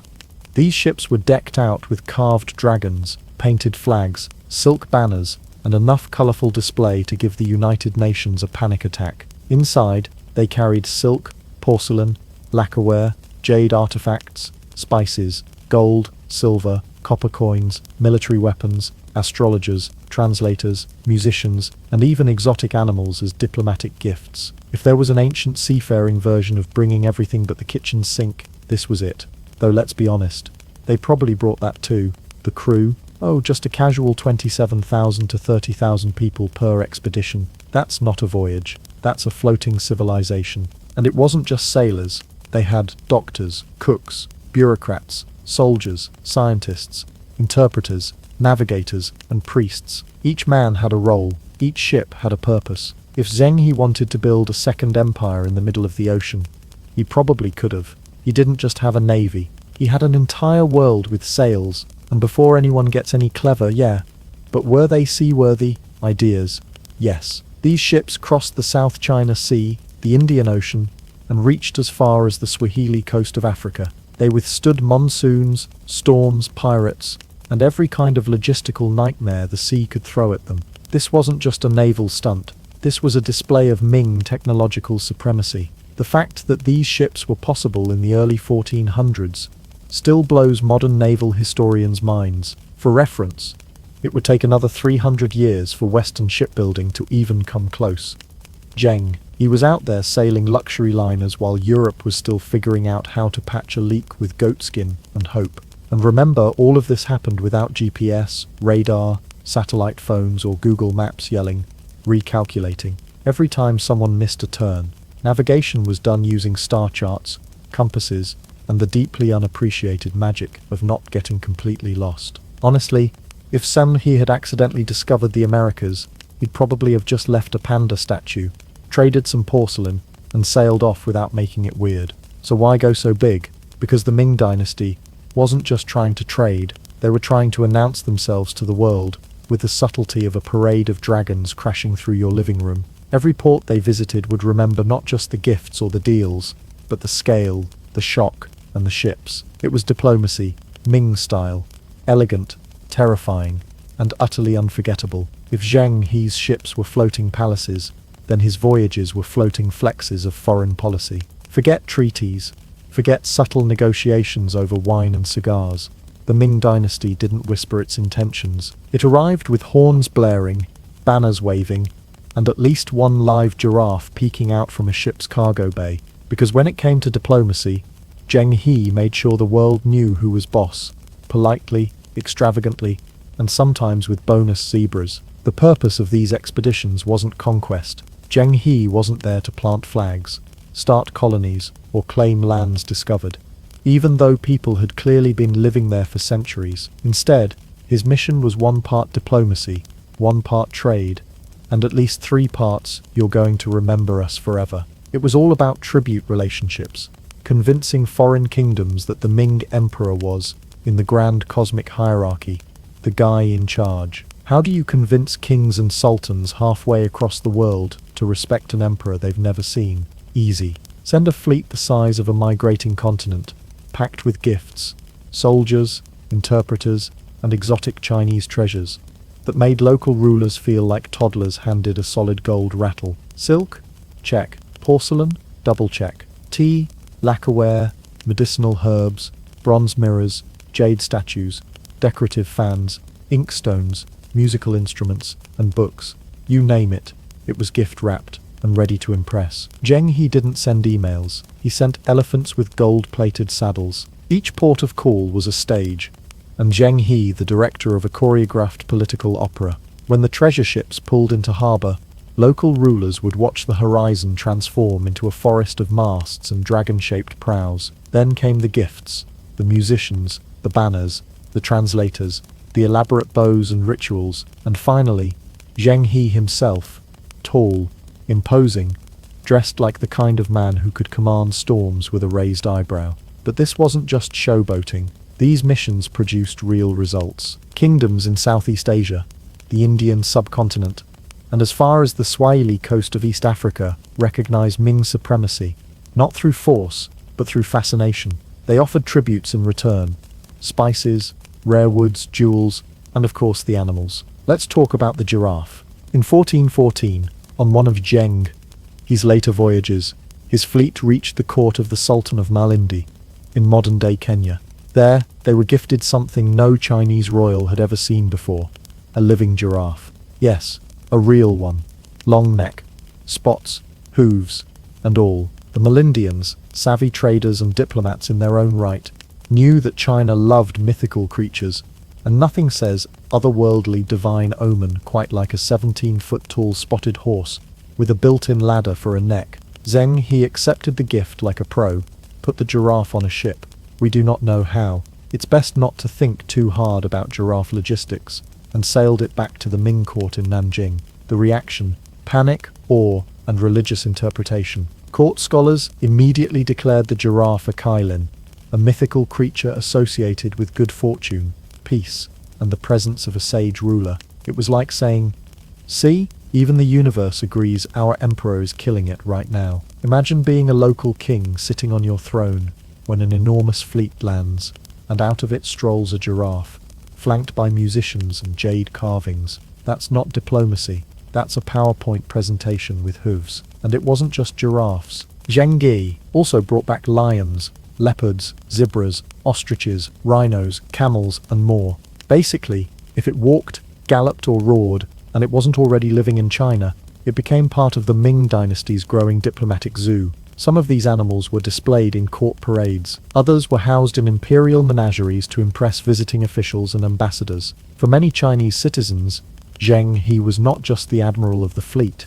He was the guy who made the empire a little more magical and a lot more weird. Trade also played a major role. Zheng He opened new maritime routes and strengthened China's economic ties across the Indian Ocean world. Chinese merchants followed his path, exchanging goods and ideas with ports in Sumatra, Sri Lanka, Calicut, Hormuz, and beyond. Wherever the treasure fleet went, markets bloomed, embassies were set up, and new languages found their way into the Chinese court's vocabulary. This wasn't just diplomacy, it was international influence, Ming style. Europe, meanwhile, was busy arguing over map edges and pretending the earth might end in dragons. Zheng He was trading Ming bling for zebras and casually handing out imperial friendship bracelets in the form of gold coins and fireworks. By the time his ships turned back toward China, Zheng He had done more than just spread the emperor's name. He had turned foreign diplomacy into a global spectacle. These voyages weren't just political moves. They were brand campaigns with a giraffe mascot, being the admiral of the largest fleet the world had ever seen.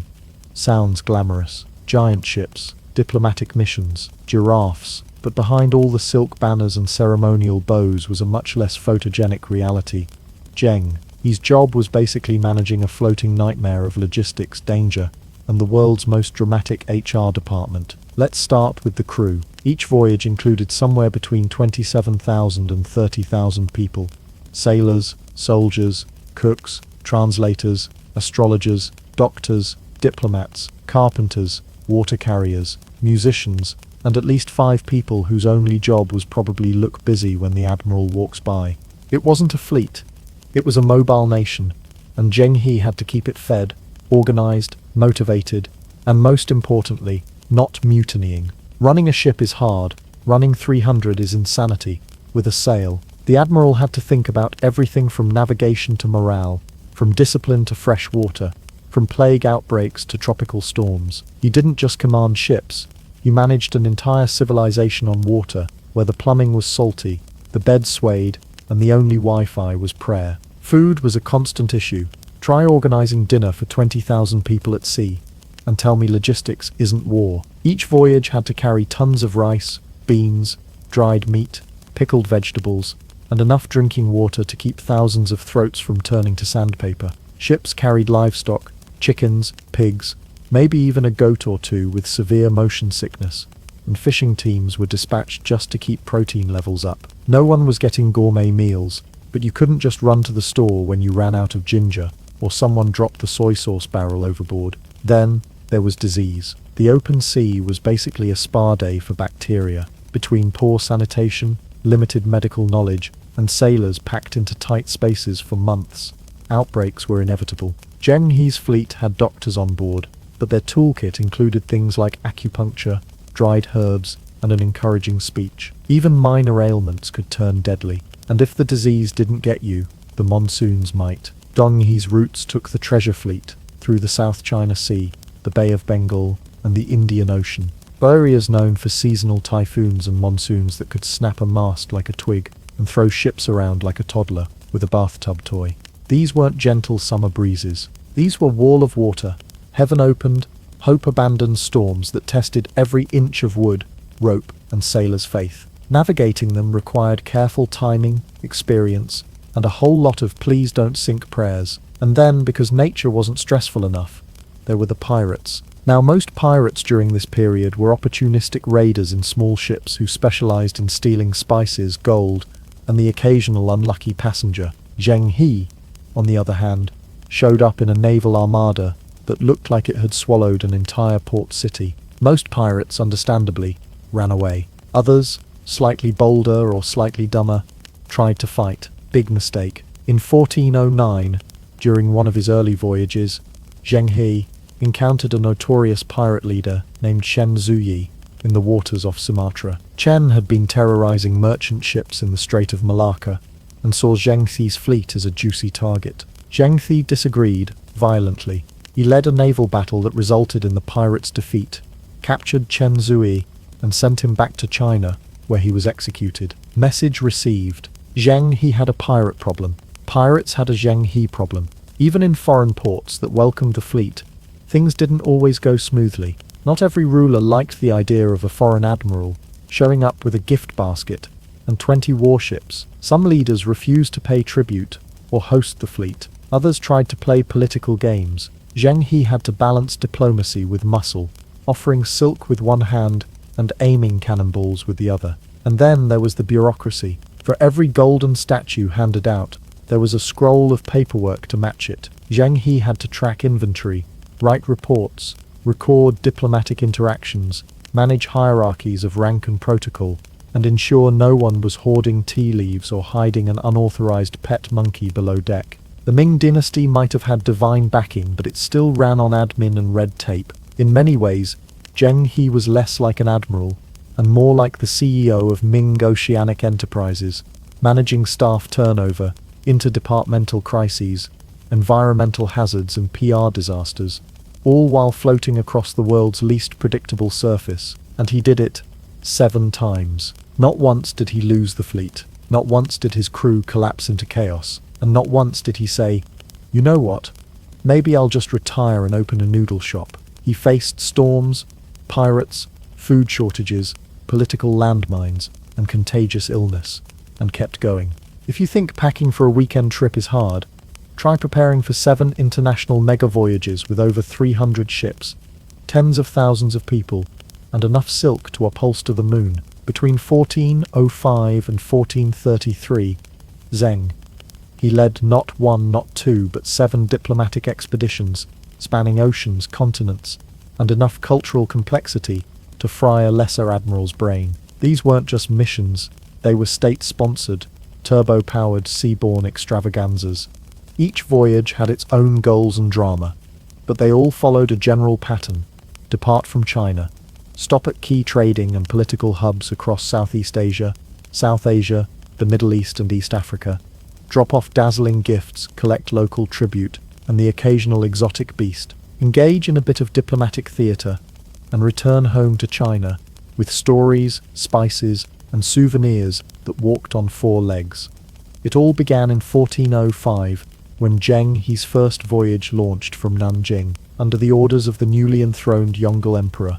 This first journey was the blueprint, a massive fleet cruising down to Champa, through the Straits of Malacca, touching Java, and moving onward to Calicut in India. Along the way, the fleet delivered gifts, issued imperial decrees, and made sure everyone from island chieftains to sultans knew that China was officially rolling deep. That first trip was such a diplomatic mic drop that it led to 6 more. On his second voyage, 1407-1409, Zheng, he returned to the same regions to solidify the relationships he'd built. Think of it as the follow-up email, but with more drums and elephants. He visited places like Siam, Ceylon, Sri Lanka, and the sultanates of Sumatra. While there were minor scuffles, one Sri Lankan king apparently thought tribute meant try to arrest the Chinese envoy, Zheng He. Had a gentle way of resolving conflicts. By gentle we mean he defeated the king, took him to China, and let the emperor sort it out. His third voyage, 1409-1411, was when things really ramped up. This time, Zheng He made a triumphant return to Calicut, and handed out so many gifts. It was like Santa Claus with a naval escort. In return, the Indian kings provided spices, jewels, and something every good admiral apparently needs: more animals for the ship-based zoo collection. But it was the fourth voyage, 1413-1415, that turned Zheng He into a legend. This time, he pushed even farther west, past Hormuz in the Persian Gulf, and all the way to the Swahili coast of East Africa. Let that sink in. The Chinese Navy made it to modern-day Kenya, a journey of over 6,000 nautical miles. Zheng He stopped in Mogadishu, Malindi, and other ports where he traded porcelain and silk for ivory, incense, leopard skins, and yes, our old friend the giraffe. It wasn't just about trade. These voyages were diplomatic theatre, with Zheng He functioning like a Ming Dynasty press secretary, foreign minister, and circus ringmaster, all in one. Each voyage was basically a royal parade on water. The ocean was just his red carpet. The fifth and sixth voyages, 1417, 1419, and 1421, 1422, expanded on these gains. Zheng He made return visits to reinforce ties with African and Arabian states, bringing back even more tribute, including ostriches, zebras, camels, and possibly the world's most stressed-out ship crew. Seriously, imagine being a sailor trying to feed a lion while navigating the monsoon. Somewhere on deck, a Confucian bureaucrat was probably muttering, "I signed up for trade, not a traveling zoo." And just when you thought Zheng He might hang up his admiral's robe and open a quiet tea shop, along came the seventh and final voyage, 1431-1433. This one was the last grand gesture. Zheng He was aging, China was shifting politically, and there was a sense this would be the curtain call. He once again visited the Indian Ocean world, returning to familiar ports and reminding everyone that China was still watching. But during or shortly after this last journey, Zheng He died, possibly in Calicut, far from home. It's said he was buried at sea, in the very waters he had mastered. If true, it's poetic. The man who ruled the waves became one with them. By the end of these 7 voyages, Zheng He had reached over 30 different countries and kingdoms, including present-day Indonesia, India, Sri Lanka, Oman, Yemen, and Kenya. He didn't discover new lands. He respected the old ones, recognized their sovereignty, and still managed to dazzle them with fireworks and porcelain dragons. Meanwhile, Europe was still arguing about which direction the sun rose, and Columbus wouldn't set sail for another 60 years. Zheng He had already done global diplomacy, created maritime trade networks, and hosted a cross-continental party with a guest list that included sultans, kings, and at least one very confused giraffe. Zheng He had just completed the most ambitious series of naval expeditions the world had ever seen. His fleets had touched the coasts of more than 30 kingdoms, stunned sultans, and returned home with a diplomatic haul that included ivory, incense, and lest we forget, live giraffes. You'd think the next logical step would be, let's do even more of this. Maybe build embassies, colonies, satellite giraffe programs. Instead, what did China do? It quit. Cold turkey. Yes, the same empire that built ships the size of football fields and treated the Indian Ocean like its personal koi pond, suddenly decided, you know what, we're good. And not just we're good, like let's scale back the budget, but let's dismantle the entire fleet, shut down the ports, and pretend the last 30 years were just a phase. So what happened? The key turning point came after Emperor Yongl's death in 1424. Yongle had been Zheng, his biggest cheerleader, the kind of boss who said, "Sure, Sail around the world and come back with some camels, why not? But with Yongle gone, the throne passed to emperors who were, well, less into giraffes and more into spreadsheets. Enter the Confucian scholars. These were the empire's policy wonks, and they'd never been fans of Zheng He's oceanic escapades. While the admiral was out forging tribute networks and collecting zebras, they were back in the capital muttering things like, "This is not economically prudent, and we need more grain storage, not rhinoceroses." To the Confucian bureaucratic mind, a good ruler stayed home, governed wisely, ensured harvests, avoided extravagance, and definitely didn't spend state funds shipping ceramic dragons to Malindi. To them, Zheng He's voyages were wasteful, ostentatious, and worst of all, foreign. China was the Middle Kingdom, the center of the world. Why should it travel abroad for validation when the rest of the world should be coming to them? So as soon as Zheng He's back was turned, or more precisely, after he passed away during or after the 7th voyage, the scholars pounced. They didn't just shut down the program, they torched it. Shipyards that had once built leviathans were dismantled, the massive dry docks filled in or repurposed. The records of Zheng He's journeys burned, not filed, not shelved, burned. It's like if NASA landed on Mars and the next day, Congress voted to bulldoze the launch pad and erase all the mission footage, because someone decided rockets were too flashy. Even maps were redrawn to shrink the known world, placing China firmly at the center, and everything else conveniently vague and irrelevant. Over time, Zheng He's epic voyages became whispers, then footnotes, then myths. And so the empire that once ruled the waves turned its back to the ocean. Why would any civilization give up global dominance so willingly? Part of it was economic. The Ming dynasty was dealing with domestic problems. Famines, floods, rebellions, the usual medieval fun. And the scholars argued that foreign adventures were bleeding the treasury dry. Of course, they also conveniently ignored that tribute from foreign states had poured riches into the empire and cemented China's influence across Asia and Africa. But hey, who needs international respect when you've got a solid rice harvest? Part of it was cultural. Confucian values emphasized order, tradition, and hierarchy, none of which matched the wild unpredictability of the open sea. And the scholars really didn't want seafaring merchants, with their tales of foreign gods and barbarian customs, diluting good Confucian thought with giraffe-related distractions. And part of it, honestly, was bureaucratic pettiness. Zheng He wasn't a scholar. He was a eunuch, a court favorite, and a man whose power came not from dusty books, but from actual global influence. His success was a political threat to the Confucian elite, so when the moment came, they seized it, not just to end the voyages, but to erase the legacy of the man who had upstaged them with oceanic fireworks and a floating zoo. What's wild is that this decision didn't just affect China, it reshaped global history. While China was turning inward, Europe was just starting to look outward. Within a few decades of Zheng He's last voyage, Portuguese and Spanish ships were creeping into the Indian Ocean. By the 1500s, Vasco da Gama was visiting the very same ports Zheng He had dazzled. But now the roles were reversed. Europe was rising. China had packed up its sails and gone home. Imagine the alternate timeline.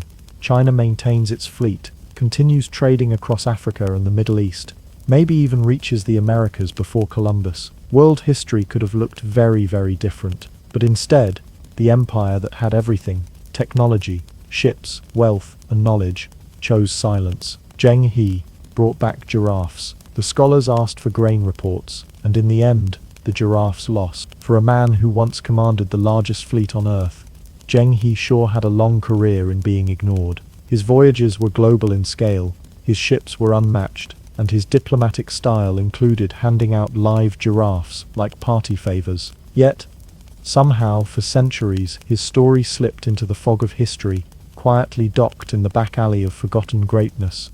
No statues, no holidays, no theme parks, just silence. Meanwhile, across the ocean, Christopher Columbus was getting entire calendars dedicated to him. Schools were memorizing his name. Kids were building paper boats and reenacting his discovery of lands that had already been populated for thousands of years. Columbus got the spotlight. Zheng He? He got redacted. Why? Part of the answer lies in what we talked about before. The intentional destruction of Zheng He's records by the Ming bureaucrats. When his voyages were cancelled, His achievements weren't just ignored, they were actively buried. No public memory, no official retellings. In the age before printing presses and historical TikToks, if it wasn't written down, it didn't happen. And since his maps and logs were torched in favor of Confucian clarity, generations of Chinese people grew up never hearing about the admiral who once turned the Indian Ocean into a Ming Dynasty splash zone. But there's also something subtler at play. Zheng He didn't conquer. He didn't plant flags, enslave locals, or claim discovery rights over inhabited islands. His goal wasn't colonization. It was connection, offering tribute, forging alliances, showing off the best porcelain vases this side of the Great Wall, and leaving without stealing anyone's land. As far as Western-style imperialism goes, he failed completely. And because of that, he didn't fit into the usual mold of the explorer-hero narrative. History likes its adventurers brash and bloody. Zheng He was organized. He was polite. He followed Confucian protocol. He delivered letters from the emperor, not ultimatums. And while Columbus brought back slaves and stories of gold, Zheng He brought back giraffes and diplomatic goodwill. No wonder textbooks quietly shuffled him out of the spotlight. He made the civilized explorers look like looters on vacation. But history has a funny way of circling back. Fast forward to the 20th and 21st centuries, and suddenly, Zheng He is having a comeback tour. In the 1980s and 1990s, as China began to reassert itself on the world stage, it started digging, both figuratively and literally, into its forgotten past. And there, half buried in the sands of bureaucratic disinterest, was the story of the admiral who once ruled the waves. Modern China began to reframe Zheng He not just as a historical footnote, but as a national hero, a symbol of peaceful diplomacy, naval prowess, and global connection. Streets were named after him, statues were built, documentaries were filmed. His hometown, Kunming, became a pilgrimage site for history buffs and schoolchildren. And in 2005, to mark the 600th anniversary of his first voyage, China launched exhibitions, celebrations, and even replica ships, finally giving the admiral his long-overdue standing ovation. Internationally, Zheng He's name began to crop up in conversations comparing explorers. People started asking, why is Columbus Day still a thing? But Zheng He is barely mentioned outside of Asia. Why did the guy who arrived peacefully with gifts get buried, while the one who got lost and enslaved people got parades? And the comparison isn't close. While Columbus made it to the Caribbean by accident, mistaking it for India, Zheng He intentionally visited over 30 known kingdoms with planned diplomacy and cargo lists. Columbus had 3 rickety ships. Zheng He had a maritime metropolis. Columbus left disease and conquest. Zheng He left silk and songbirds. But Zheng He wasn't about legacy. He didn't name cities after himself. He didn't write glowing accounts of his own greatness. In fact, what little we know of him comes from scattered stone inscriptions, indirect records, and the occasional confused giraffe in a royal scroll. He wasn't trying to be remembered. He was trying to connect the world. And now, finally, the world is remembering. Universities teach his voyages. Museums include his achievements in maritime history sections. Writers and filmmakers have rediscovered his story. One of global ambition without global exploitation. Even international naval academies study his logistics and planning as a masterclass in early supply chain management. Because anyone who can keep 300 ships afloat, 30,000 crewmen alive, and a giraffe from jumping overboard deserves at least a footnote, if not a chapter. Zheng He's legacy isn't a single discovery. It's not a flag or a battlefield. It's the idea that global power doesn't have to mean conquest. That exploration can be about wonder, trade, and mutual respect. And that sometimes, just sometimes, the greatest journey is the one history almost forgot, but finally remembers again. And with that, the story of Zheng He reaches its end, or rather its rediscovery. But the oceans he crossed, and the bridges he built, remain a quiet reminder that true legacy doesn't shout, it sails.